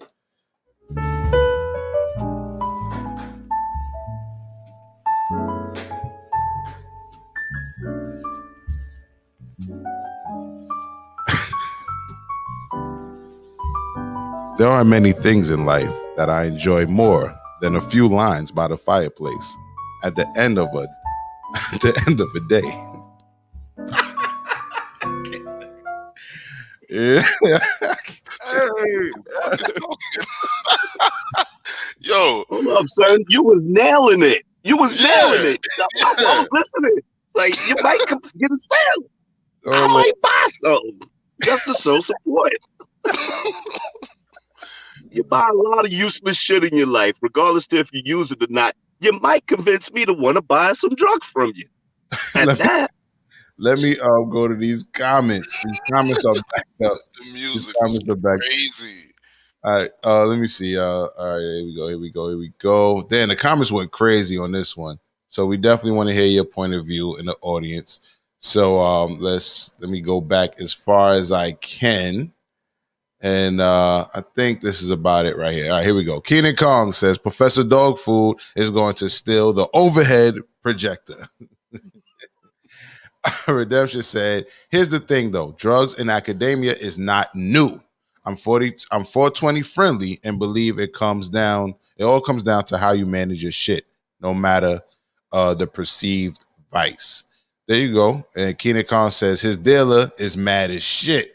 That's what I thought about because he's putting his stuff on Front Street. Like people are gonna be looking at him to buy drugs and arrest him. It's still illegal, right? And not to mention, he's now limited in what he can say about certain topics because he started getting too black and militant. They're gonna send him some of that good fentanyl. He'll be sitting up in somebody's hospital somewhere. The hell you doing, bruh? They into snatching degrees back from people too. So you better you tread lightly, brother. Man, kiss my ass. I don't care if someone says my degree is invalid. I already earned it. You can't untake my knowledge. Go away. That shit is staying on the resume, correct? Yeah, it's staying on the resume. I just want to emphasize, like, I feel like who he is an outlier. That's why the story is so provocative and compelling. But most people who use heroin, I have no data to back this up, but I'm inclined to say aren't as functional or responsible as him because he wouldn't have made this story. But in mass, like this is a slippery slope. Okay. Mia, you saying provocative was provocative. Well, no, you know what's provocative? I wore my ponytail just for you and you didn't even say nothing. Got him. Go on, Logic. Ungrateful. Ungrateful ass nigga. Go ahead, Let's get back to these comments, Logic. Let's get back to these comments. What I will say is that you gotta be careful with undocumented statistics up here because we call them nigatistics, all right? So you don't want to come with the numbers without the numbers, but I hear you. Kelza says they gonna find this fool in the classroom, balled up in the corner with lights off, drenched in cold sweat. Yeah. Yo, that image is crazy. Virginia Sims says Carlton has speed. That's right, it was speed. He took the speed out of Will's locker. Hey, And Logic, yes, real yes, quick. sir. You think when school supplies goes missing, who they gonna look for? Yo, that you raise a good point, and I was thinking that when Schoolboy and you was talking about he got to be careful what he say now. I think it was Schoolboy who just said that, right? Because deeper than them coming at him or setting him up with drugs, they're going to demonize him now. You know what I'm saying? Like it's obvious he's functional, right? He wrote his book, he teaches his classes, he still makes his money, but they're going to demonize him now. So now, like you said, Schoolboy, if he decides to be pro-black or anything they don't want to see, anything goes missing, they running up in this dude's fucking bags, man. You know what I'm saying? Anything goes missing. You already know. Speaking of stuff going missing, I was saying earlier, shout out to EWC Edward Waters College, which was a team Deion Sanders' team played and beat the shit out of. They got to Jacksonville. Shout out to them. And I was saying they gave the school $2 million to improve the program and still got beat by 53 nothing. So that goes to show you that the Hall of Famer in your locker room is more important. It's worth more than $2 million. But I digress. Okay. Carlton off the bean, Kelso say. He quotes me saying he's laughing. Redemption says, Brooklyn. I was about to say great analysis, Steph, because I'm always liking the valuation conversations when I'm thinking about the market. So, you know, that Hall of Famer in the locker room, $2 million. Excellent analysis. That's a good point. Redemption says, for reference, Tim Larry and LSD. All right. Feel free to, you know what she's talking about, Schoolboy? Tim Larry? I think Tim Leary did a book on LSD use. He might be like one of the LSD evangelists out there in the world, if I'm not mistaken. Copy that. I'm gonna look him up. Ahmad says that's a fact. Carlton almost OD'd. Yeah, he was in the hospital looking crazy, and he forgave Will. Kelso says I've had my fair share of lean cups, so I won't judge nobody. I'm definitely not judging nobody, and I'm highly upset that the guest we were supposed to have couldn't come because this guest is an advocate for drugs, crack cocaine to be exact, and that what I would say is a functional crack a functional crack user or whatever you want to call it. So I really wanted that person to come because they create content and everything, and I was hoping that they would give us some insight from someone who does crack cocaine and that advocates for it and it being legal. So I mean, they may have not have come for the same reason we're saying his drug dealer's pissed off. He still want to smoke crack in peace. I understand. I'm thinking he's listening now, so I'm definitely don't want to. I want to encourage him to still come if he can pull up and come to the show. Well, the other thing too is you know, they might just not want to. Hold on, you said that they had a YouTube channel. Did they? Did you? Yeah. Let me get the comments. Yes, they're not ashamed at all. I mean, they're not ashamed at all. Okay. Yeah, Kelso. I don't want to try to think why they're not here. I'm just saying, like, I don't judge either, and we are objective up here. I'm just trying to put that out there, especially in case he's listening. We be making jokes, but it ain't nothing serious. Right, and I don't, like Kelso said, I won't judge either. Laura Vell says LSD is the only drug that I have done outside of weed. I'm cool. I saw Nothing Purple, and I turned into the Joker story for another day. What do you mean by I turned into the Joker story for another day? Let us know. Turned into the Joker, comma. This is a story for another day. Okay, I see. It was missing the comma. Okay. All right. Well, you was probably laughing a lot and stuff like that. I remember the first time I smoked weed, I was all I could do was laugh. You know what I mean? So Kelso says Honcho not buying it. Speaking of his interrogation of Schoolboy. Virginia Sims says, can you imagine him sitting next to the fireplace, classical music in the background, smoker's jacket on, some fine cognac in a glass, and doing some lines of heroin? I can, sir. I can. I can. Lovell says, Joe Biden's son was on that white girl. Exactly. I can see President Biden making certain drugs legal for him and his son's pleasure. That's a real good point. Yeah, it is definitely a real good point. And to go to Schoolboy's point earlier, they definitely do drugs in that community more than ours, most likely. And with that being said, Joe Biden, I believe, was trying to decriminalize, marijuana across all of the states. But this professor might have just taken us back. I think this professor might have just taken us back, throwing his hat in the ring, trying to get other drugs decriminalized when we still fighting for cannabis. So I'm actually, in regards to that, I'm actually pissed off at this professor. Biden couldn't get anyone to put a mask on for 100 days. Like, he got a lot of other shit to worry about before we get him to decriminalization. Yeah and no, right? Because one, we didn't do the 100 days yet, but that aside, what I will say is the decriminalization of cannabis, he will be standing on the shoulders of giants. There were plenty of people before him and after him that was fighting for decriminalization of cannabis, and we're almost there. So it's not about who does it; it's going to happen. It just needs to, people need to just keep pushing. But with this guy throwing his hat in the ring, that shit is not going to help the optics of decriminalizing anything right now. This dude makes us look crazy, all of us. Keenan Khan says his Joe Rogan interview is going to be crazy. I agree. I think that probably will happen as well. Virginia Slim says, I wonder if he has a Bobby Brown jaw. I don't think he does. I'm not sure though. Just One Love says, so he just a rich dope fiend who wrote a book about being high and rich.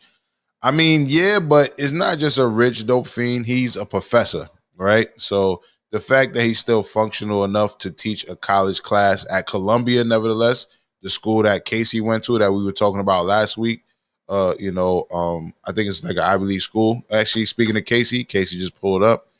Good morning, Casey. Morning. Grand Rising, everybody. Grand Rising, good brother. Grand Rising. I was just talking about what it must take to be a professor at Columbia. Wow. You need to have a big degree, tenure, be pretty prolific. Like my mother, towards the end of her life, she got her PhD and she was applying to teach at a lot of these schools, and they wasn't even looking at her, and she was pretty qualified. So you got to have a lot of academic background. Just even to get accepted to Columbia, they're digging into your background, your criminal record, your background, your personality. I can imagine now they're looking at your social media, and I think it would be the same thing for professors. Just interesting. So I be seeing black professors while out on social media, like, oh, y'all college have y'all. Like, I hate fucking crackers. All these crackers at my school. I hate fucking crackers. I'm like, why are you teaching at a white school then, bro? With that being said, we're talking about the professor, as you know, that is advocating for drug use, heroin, MDMA, Molly said, also methamphetamine. He's advocating for the micro dosing, I believe, of all of these, and he ended up at Columbia. So I was saying all of that to say he's not just a rich dope fiend. He's actually someone who had to maintain his status at Columbia, so that would take a lot, correct? Well, interesting. There's a long history of like advocating for drug use in academic circles. One of the famous dudes who kind of promoted LSD was a guy by the name of Timothy Leary, who worked at Harvard, and he was a big, super academic and trusted, and he was the one advocating for LSD and other uses. So it's a kind of, he's not the first person to do this. I think he might be the first black person to do this, which might be one of the reasons he's getting so much attention. But there's a lot of people in various academic fields who will advocate for, micro dosing of drug use. I mean, for a long time, it was controversial even for professors to advocate for marijuana. You know what I'm saying? So, right. All right, thank you for that. I'm gonna go back to these comments. Kelso says, this is the best advertisement for drug dealers I ever seen. Sugar Shay said, drugs should be legal and heavily regulated. I agree with that. Lovell says, Step put on his fuck it, I'm late shirt. King Latrell says, didn't Oregon decriminalize all drugs? I'm not sure. Have you heard of that, Schoolboy? Yeah, they did. Yeah, okay. And like I said, I think that drugs could be decriminalized because it's not the issue of the act of transacting drugs that's the issue. The issue is sometimes the lead up to that is part of the issue. The people robbing each other and shit like that. It's a lot of the stuff around it. But if you legalize it, make it just as simple as getting some Tylenol, then ain't nobody out here robbing people for Tylenol. I mean, you still have with alcohol, even though alcohol is legal, you have a lot of drunks out there, a lot of people with alcohol problems. And I think the same thing with drugs. And I think the point to what Schoolboy said is, yeah, you should definitely legalize it, but legalize it don't mean it's okay, or you should advocate for it. And I think this person is making some dangerous statements, being in a position of, you know, rich privilege, and saying it's okay to microdose, when if you're in a poor economic community or situation, you're more likely to get addicted. You're more likely to have to, you know, hustle to get the money you need to do these drugs. So I definitely agree that drugs should be legal. That doesn't mean you should do all drugs. I feel like there should be real good drug education. Like, you should know, all right, here's what alcohol does. Here's why people do it. It do make you feel good. But look at this drunk. Look at this, you know what I mean? Look at this dude who got in a drunk car accident. But like, yo, opiates, like, you know, when my mother was dying, she was on opiates. There's a practical use for them. But if you're just getting high, whatever, it's not. So I feel like there should be extreme drug education where you know all the so-called pros and the cons of every drug in that way. And not lying. I feel like we was lied to. Like, don't do drugs. I did weed. What the fuck? I'm good. Let me try something else, nigga. Don't do drugs. What the fuck? Like, I'm good. All those crazy commercials where you smoke weed and turn into like a reptile. So that kind of false misinformation just kind of led to people not trusting the government with what they say about drugs. You know what I'm saying? So people's like, fuck it, I'm gonna try them. I feel definitely legalize them, but and real education, and also a lot of rehab and prevention measures. Good point. Yeah, like to Casey's point, like the drug education is like the key, because biologically all of our bodies work differently. Like alcohol is illegal, but obviously it's more harmful to some than others. And so we can take that same school of thought. Like someone may be able to be a functional crack user, but in mass or whatever, maybe not, or maybe so, but we've been programmed by America since DARE or whoever to just say like all drugs are bad, don't worry about it. The same that we do with like sex. Like sex is bad until you get married, then have just sex with your husband. You know what I mean? So I think like really getting that education and understanding for the people who are interested, because I still would lean towards like I'm not that's just not my thing, but we should be able to have like that free choice if we could do it in a healthy and safe way. I think a bigger issue that no one has addressed is how it affects the economy and how the little person never can get in on this dollar, right? If it becomes legal and they start mass producing it, Schoolboy, you ain't gonna be able to have your hand in it. Stephon is not gonna be able to have his hand in it. Like it's only gonna be for billionaires who already established it and who can start mass producing it right away. Good point.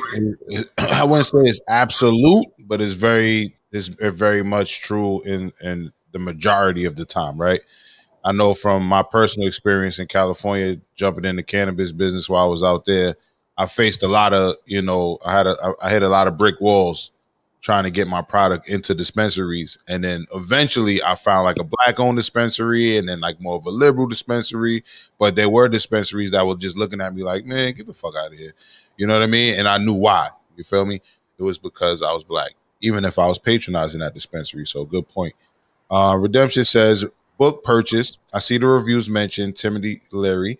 The author is just building on his work, really. Interesting. So that might have to be the first book for the book club, huh, Redemption? Let us know. Virginia Sim says, I would say Professor Ogleby is the exception, not the norm for heavy drug users. He probably microdoses. He definitely microdoses. He definitely talked about doing his drugs in microdoses. So yeah. Kelso says weed and psychedelics should be legal. That would improve our society as a whole. I believe in DC they just made it legal to grow and or use mushrooms. I believe in Washington DC. Hold on, Kelso. You from Kelso's from Cali, right? Wasn't Tukey Williams on LSD and caused him? It was really the main reason he was out there wilding out. PCP, I think. It was PCP. Okay. Mm-hmm. All right. I mean, I don't know if it was the main reason. I think he was gangbanging. I think it gave him, it helped him get his mind where he needed his mind to be to commit those crimes. But I don't think he just smoked the PCP and it was like, all right, now this is my first thought is to kill somebody. I think that was just. I think meth is one drug that is kind of dangerous. If you look at how people react and what it does to your people's body system, and it does, make them wild out a little bit. You know what I'm saying? And you see it with the tweakers. I mean, I've seen dudes smoke wet and pull out guns on each other, but then have a conversation about the guns being pulled on each other. I've seen that. I'm not even going to front. You know, so you do have a point, but I don't. Well, rest in peace to Tookie Williams. Let me just say that. Casey, you got to finish your point. Well, I'm saying that a lot of the reasons that people's using meth right now is because coke is expensive and other drugs are expensive. Like people, it's not really a go-to drug for people, but because it's so easily mass-produced and it's anyone seen Breaking Bad knows you can just make it out of a lab. You don't need to have a whole ranch or anything just to grow some plants to make it.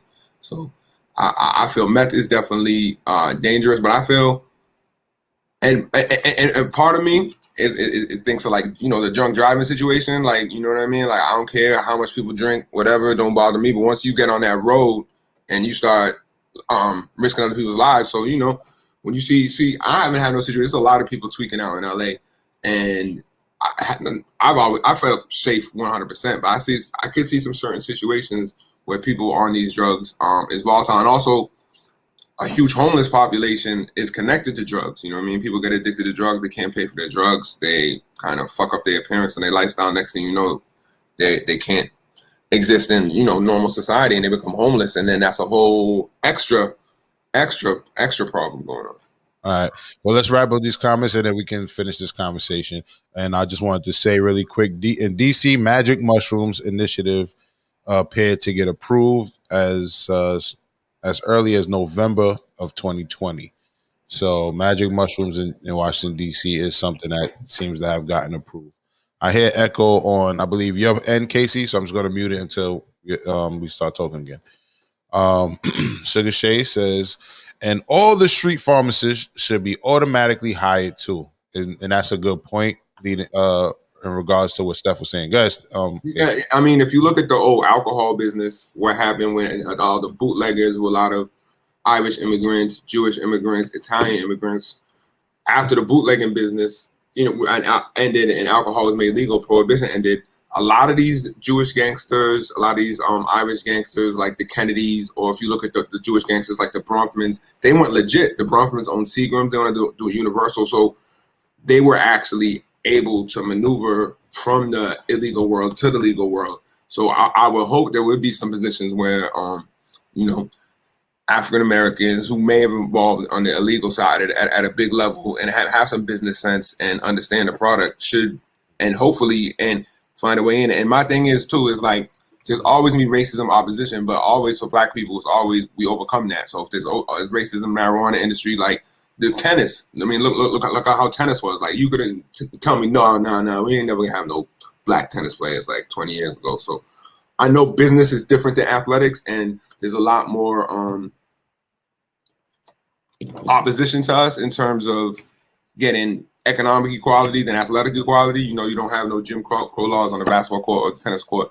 But I do feel that, especially from like the Jamaican angle and from the marketing angle, is where black people can have it in. But in terms of owning land and all that other shit, black people have been fucked up for so long. It's gonna be a tough transition fighting with these big powers. But right. All right. Let me get back to these comments. Kelso says fentanyl for the family. Mills Lane says, salute the Mills Lane. Good morning. If it cannot be taxed properly, legalization will be difficult. I agree.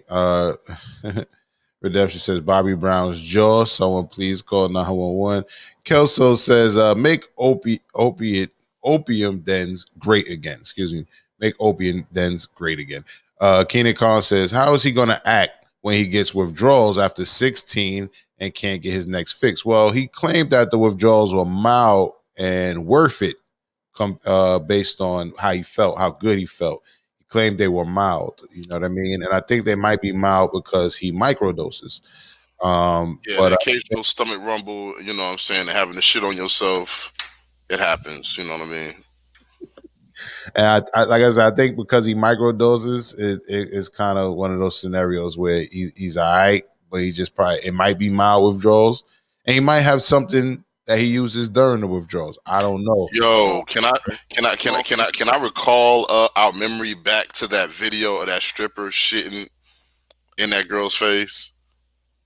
Do y'all remember that shit? Yeah, I remember that. She was dancing and then she bent over and she You know farted. why that happened? Why? Because she was on that coke. they mix that shit up with laxatives sometimes to cut it. Got that stomach rumble. And she thought she could finish the shit.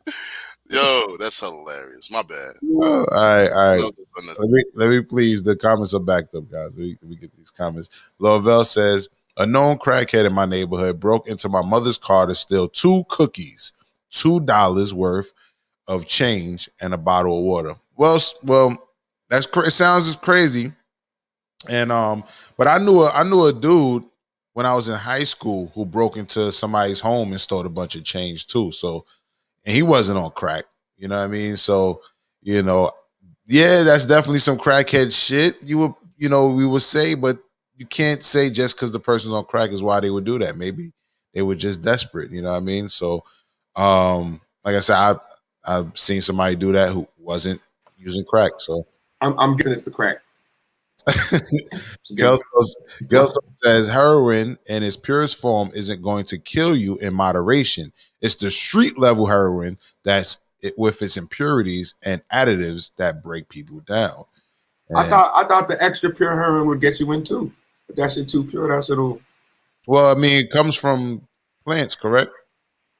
Opium, yeah. Right. So, I mean, a purest form is probably really strong, but at the same time, well, I don't know. Don't get me to. I don't know. Too much of a good thing is too much. There you go. Good. Thank you. Sugar Shay says, but most chemically dependent people operate better if the chemical, aka drug, is regulated. Give the fiend something to work for. Period. Ooh. And Sugar Shay also says, or they'll be miserable.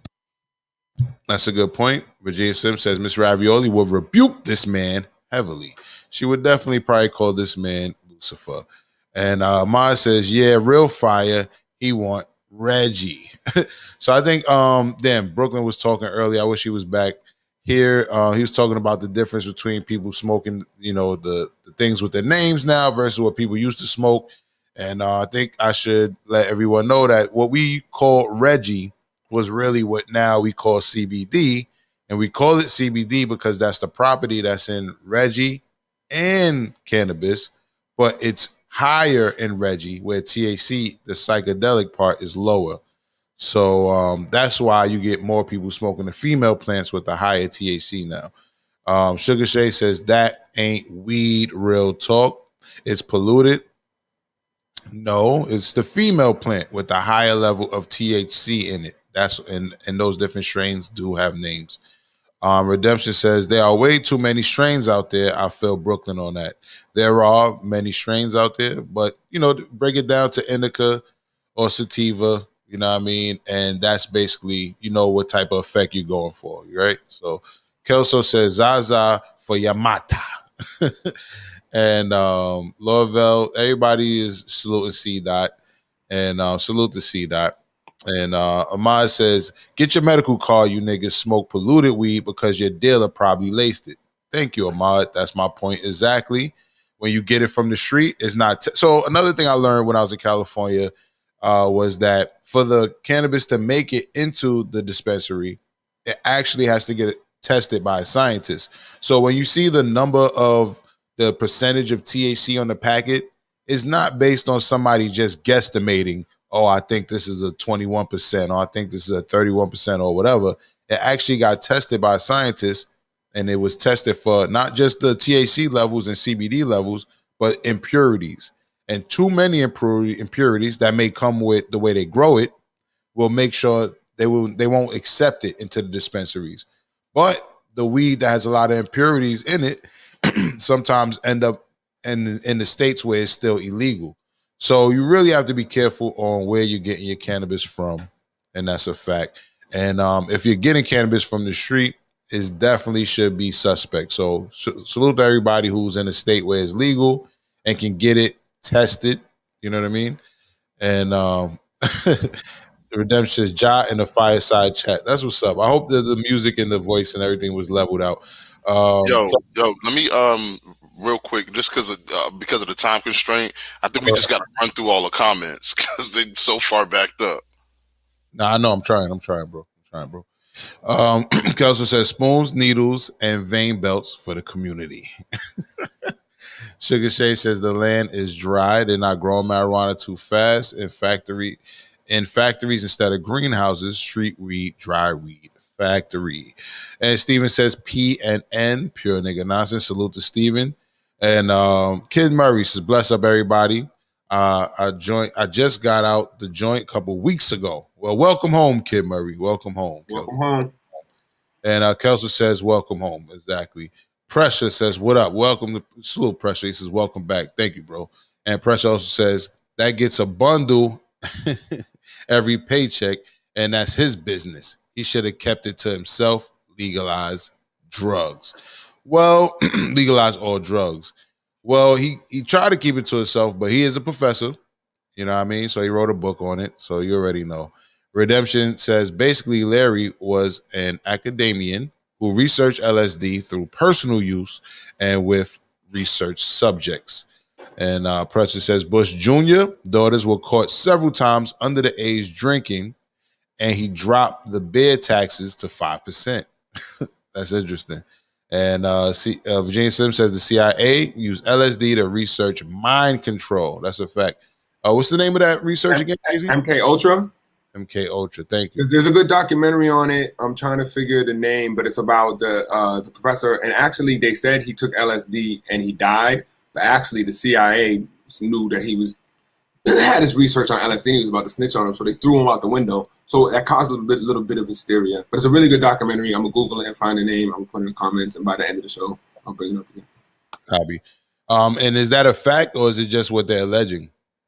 It's a fact, and obviously, you know, in terms of the world of, you know, quote unquote conspiracy theories, you'll always find someone who say no or some government propagandist, but overwhelming amounts of evidence. I do think they actually admitted it, that like the documentaries out there, it's all factual.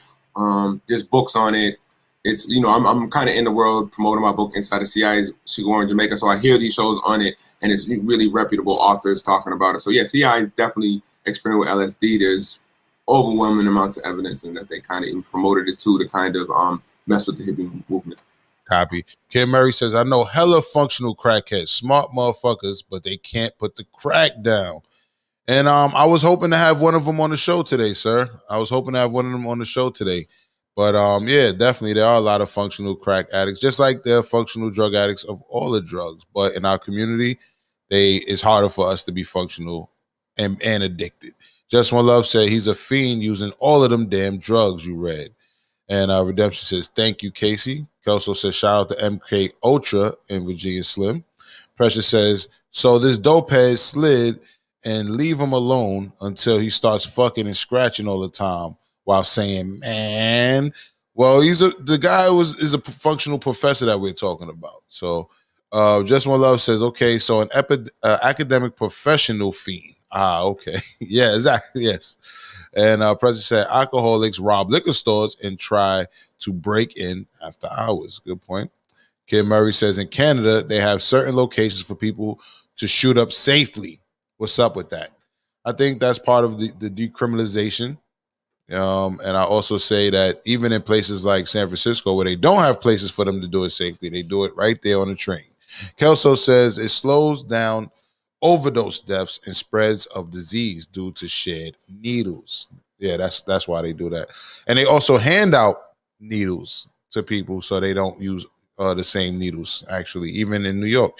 Kelso says shout out to the cocaine vapes. I never heard of cocaine vapes, but so shout out. Kim Murray says anything that messes up your brain is bad. And Kelso says Tookie was already nuts before he was smoking Sherm, aka PCP, aka embalming fluid. That's not psychedelic, that's poison. Virginia Slim said, we're legalizing all drugs, increase the amounts of drugs regularly available to the babies. I can't answer that because I'm not in government. But I would assume it would make it more available. No, it's not. No, it's not. Why do you say no? Because the same way alcohol isn't more available, it's about the same. If you look around 21, you can probably buy it.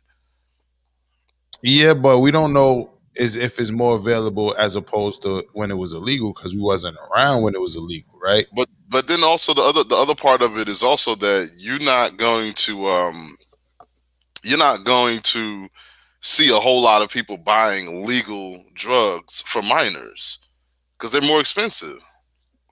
I mean, when I was young, I would ask older people to buy me stuff. I give them the money, but I think, and that's obviously. But even if you look at countries where the drinking age is 18, it's not like you're getting.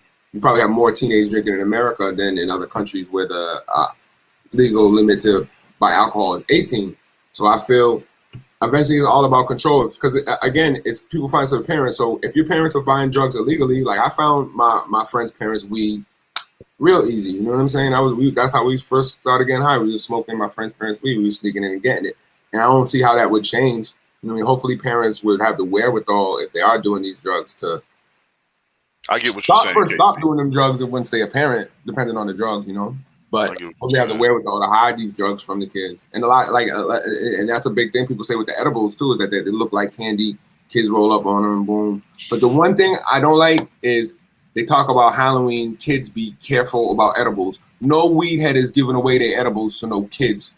You know what I'm saying? Why? What's the point? Where's the big kick? So, but I understand the thing with kids, and it may make it more readily available. But I'm talking about if kids really have the necessary education to understand what these drugs are about, and not just a Nancy Reagan said don't do drugs, just like, you know, your parent told you don't play outside, so fuck it, I'm gonna play outside. If they really understood, like, yo, I seen what meth did to this person. I seen what cocaine did to this person. I seen what alcohol did to this person. And even weed, you know, there's people who might be a little burnt out, baked off marijuana, J.R. Ryder, you know, so if people just have an understanding of all those drugs, even if they do have access to them. Like, I could have always bought crack my whole life. I wanted to try crack because it's a horrible drug. My friends sold crack. I could have hollered up. I mean, they probably would look at me funny after I hit them up for it, but I could have always had crack, but I never wanted crack. Your phone broke up a little bit, but I'm gonna go back to the comments. Mimi and Steph, look at the chat. Look at the private chat. Mr. Jones says, top of the morning, kings and queens. Top of the morning, Mr. Jones. Salute to you. Kelso says, does legalized alcohol increase the availability of vodka to babies? No, at Virginia Slim. I mean, once again, I kind of disagree. Like Casey, my first time drinking with my friends, we took our his grandmother's stash when we were really young, and then after that, I would, like Casey, would go to the liquor stores before I was old enough to look old enough. I would ask the adult that walked up to buy whatever the fuck we wanted, you know, whatever we saw that was in the front row or whatever, and just, you know, give them the money. So Redemption says, John, whenever you do start, we should do a book discussion with Casey. That's if he's up for it. I'm pretty sure he will be up for it. That's a fact. Yeah, a book club will be dope.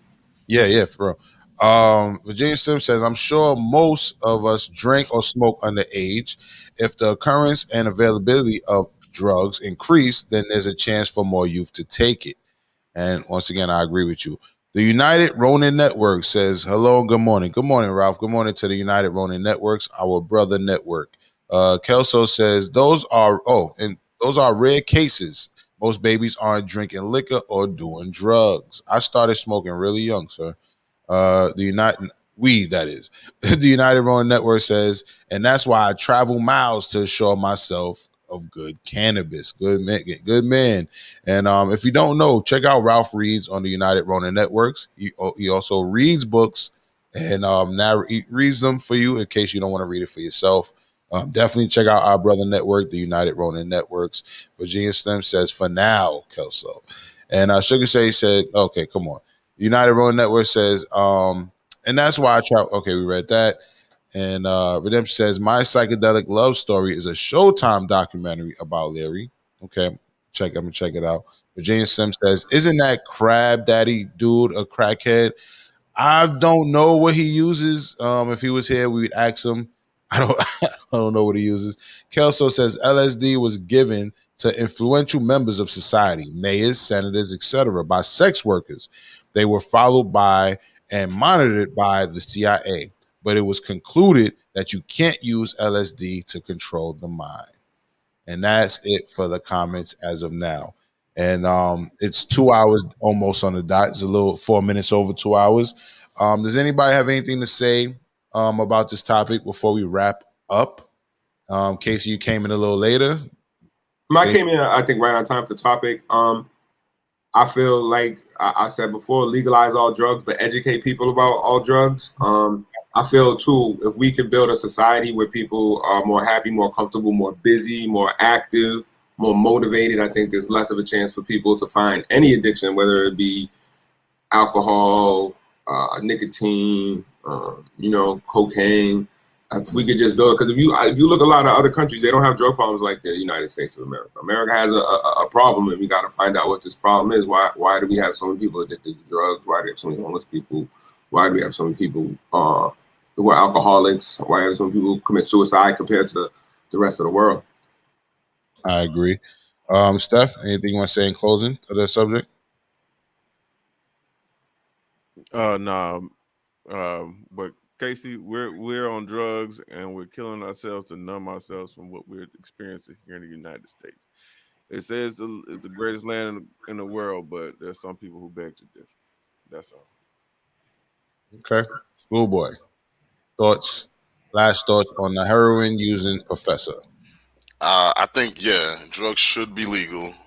They should be, instead of being criminalized, they should be, get people help. Because I think a lot of times with a lot of drugs, just like if you strain your leg muscle, like I hope to do a little bit later today in the gym, I strain my leg muscle, I'm going to take some Advil. That's what's going to happen. I'm going to take it for a few days, and then my leg's going to feel better, and then I'm not going to take any Advil or as much anymore because I'm not going to be in that same pain.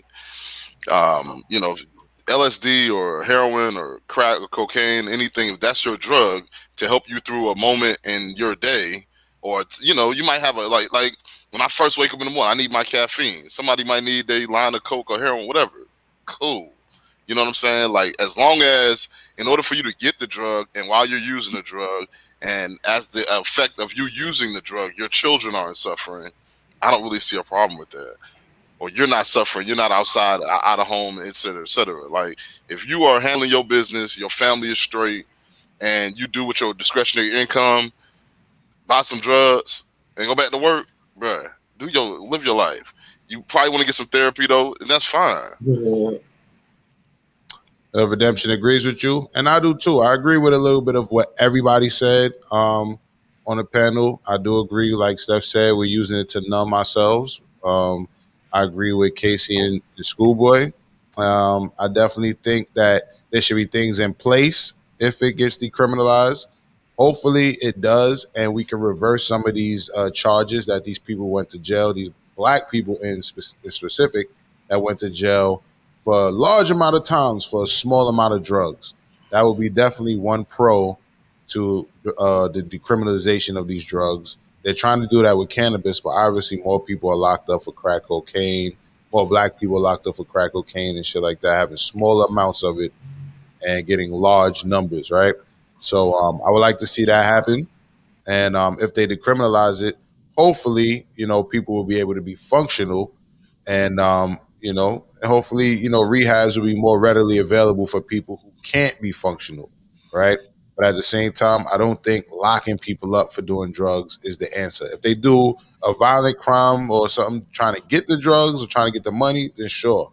You know what I mean? Lock them up for that. But just for the possession of drugs, doing crazy amount of time and being in jail, I don't think that's fair. So I think I'm leaning on the side of decriminalization of the drugs.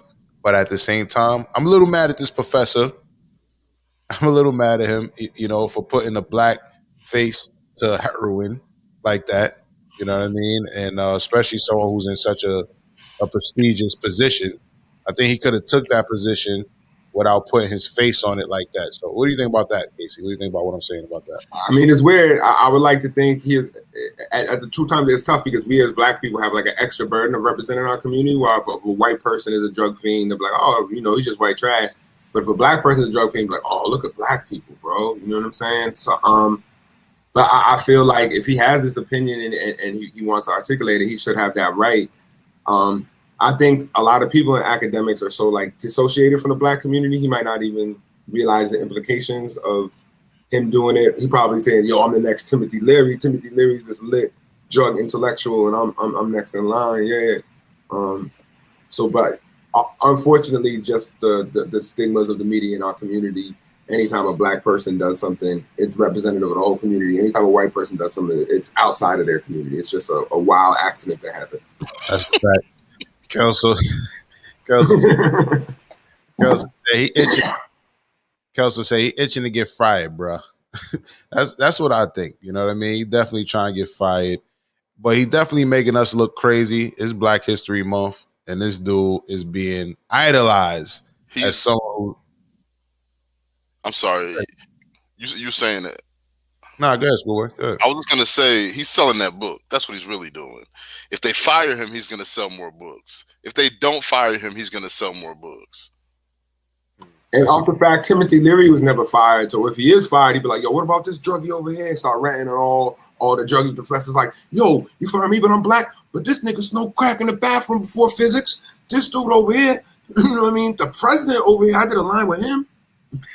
I will say this, that as a person who has been exposed to addiction, I've noticed a lot more signs of addiction among people just going about my day. And so I'm always like, yo, before I got that exposure, I wouldn't notice some of the signs that people were exhibiting. A lot of the people that you come in contact with who are like a little bit off during the day are on some shit. A lot of them be popping pills. So it's even, you know what I'm saying, it's prescribed to them. Doesn't mean that they're not high. Right. You know what I'm saying? Kelso says, prime example of blacks getting too comfortable in a white man's world. He forgot who he is. And Redemption says, agreed, Casey. He won't get the same respect as Leary. And Leary got fired from Harvard, if I recall correctly, Redemption also says.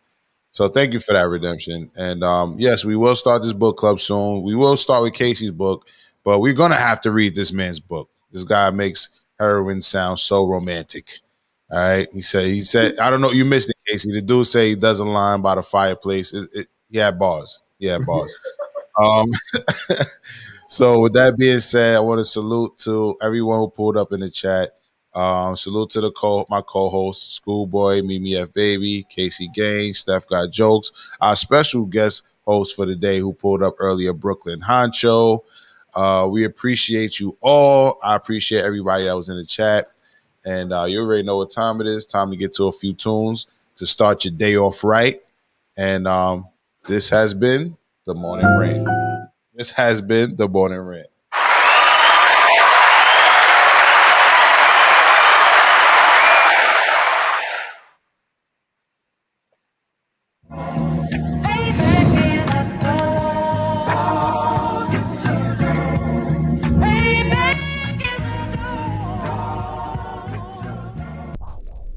Go ahead, man. Shoot it. Alright, hey, yo. Listen, man. This is London Brown. I'm calling in. I want to check in. And, I just want a strong shout, man. I just want y'all to know, man, the best way to get to know somebody is to show them who the fuck you are, man. You know what I'm saying? And I'm really, really getting to know a lot of y'all, man. Really. So don't hide. You know what I'm saying? Stay up, stay tight, stay real, and I'm smiling back. Yeah. I got it. Yeah, turn my vocals up a little bit. Smidge. Yeah. I was a runt chasing pigeons up in Ron King Park. I used to fall, Big Mama would dust my knees off. Oshkosh tees, scuff my aqua green 5411, chasing old shit girl of black ink. Her hair clicking and twist with barrettes and beads. Bubblegum eyes and my Ninja Turtles ice cream chilling. Sitting on the bar 5 cent thing. Back when $100 felt like a gazillion. Crack valves clogging up the sprinklers in the park. The blissful ignorance that make it think it's old New York. Walk through streets like I hopped out of a time machine. Cause y'all see things how they are. And I see them how they used to be. Knock down the projects, paint over the murals. Find a nigga for pouring Hennessy out for his heroes. Black man's a nomad without collective growth. So master say you gotta lead, that mean your black ass gotta go. Sankofa say look to the past to find our wisdom. Seeds of our ancestors replenishes intuition. That's how I wrote this lyric. I know Nanny, Jamel, and Uncle Kwame, you're listening. I'm guided by the spirits. Visions of the future that's reflected by the past. If we only knew our mistakes, then I kick us in the ass. Maybe I'm getting old, or maybe I'm too dramatic. We greet each other as God, now we call each other savages. That's some backward shit. All the facts to flip. List on the cell phone camera like on plantations. When they would whip a man for his kids to see. Cut his dick off and mix it in with the pig feet. Subconsciously weaken the men in the eyes of their queen. She said you can't protect you, so how you gonna protect me? Shit is deep, I often ponder what Marcus Garvey would think. A nigga screaming world star while they swung from a tree. Mirror.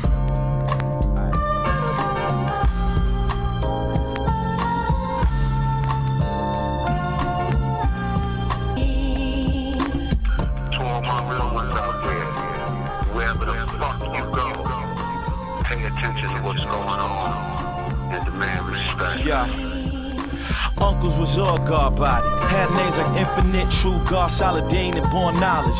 Bombing in the streets, wild kamikaze. Buck the heat, I would watch him lick war wounds for drug beat. Twist the cap off his old English with his teeth. Isaac Hayes by the time I get the Phoenix on repeat.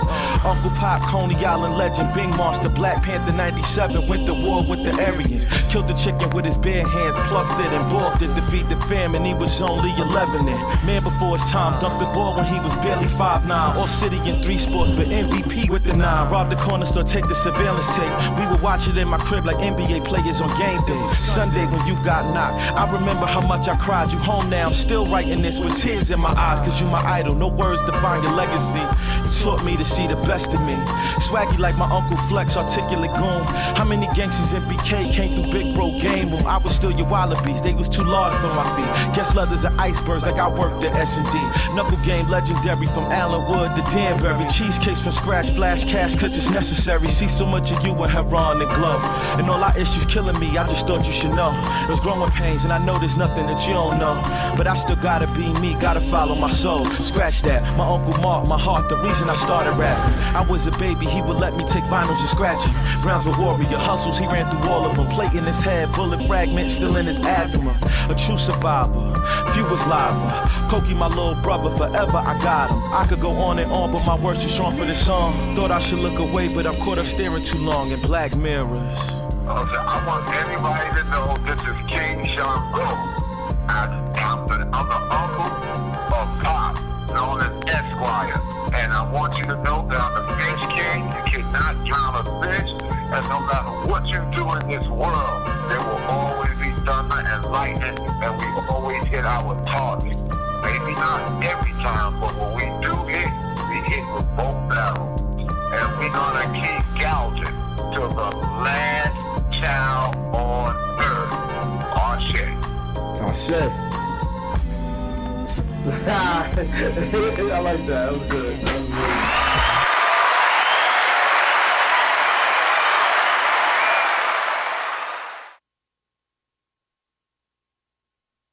Fire, nigga. I'm on fire right now, fuck, nigga. I had the niggas come back, nigga. Niggas thought it was over with for me, nigga. Y'all tried to count me out, nigga. I ain't forgot about that shit. Y'all niggas think I forgot, nigga. I ain't forgot about none of that shit. So I'm back with a chip on my fucking shoulder, nigga. Wrote this with my eyes closed, or rose and Moscato. Intuition, inner visions flow from out the capo. Niggas ask me how I made it, I be dead if I know. I just went with my soul, and the rest just follow. She's a good girl, fuck that bitch, I'd rather deal without her. Say no to CashApp, I ain't tricking, bitch, you must be psycho. But I'm prone to lie though, just don't tell all my bros. I roll gelato in the Bronto, so I got the sky closed.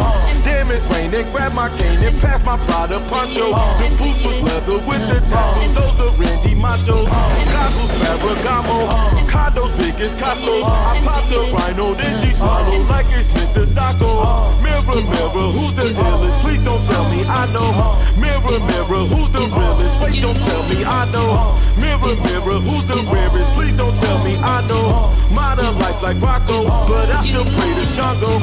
Mirror, mirror, who's the illest? Please don't tell me I know. Mirror, mirror, who's the realest? Wait, don't tell me I know. Mirror, mirror, who's the rarest? Please don't tell me I know. I devour my goals, and that's word to Gaucho. Rebel, outlaw, reckless, vato, ghetto, desperado. Aim the Draco, eating tacos, take your breath like Tyclos. Adjacent to Van Gogh, I'm chasing my shadow. The pain is the shackle, embrace it for battle. In the gym for 7 weeks, I feel like Boris Kojo. I mean Cujo with a new hoe, sober watching Kuso. With my old hoe, I forgot I fuck my hoes in duos. Fofo throws in 2 hoes, loopholes Albert Pujols. That piece of coupon for designer, Gucci coat was 2-tone. School old Parasuco, shoot like Tony Kukoc. Bitch, I'm a Samson, no Delilah, put that on my tombstone. Mirror, mirror, who's the illest? Please don't tell me I know. Mirror, mirror, who's the realest? Wait, don't tell me I know. Mirror, mirror, who's the rarest? Please don't tell me I know. I devour my goals, and that's word to Gaucho.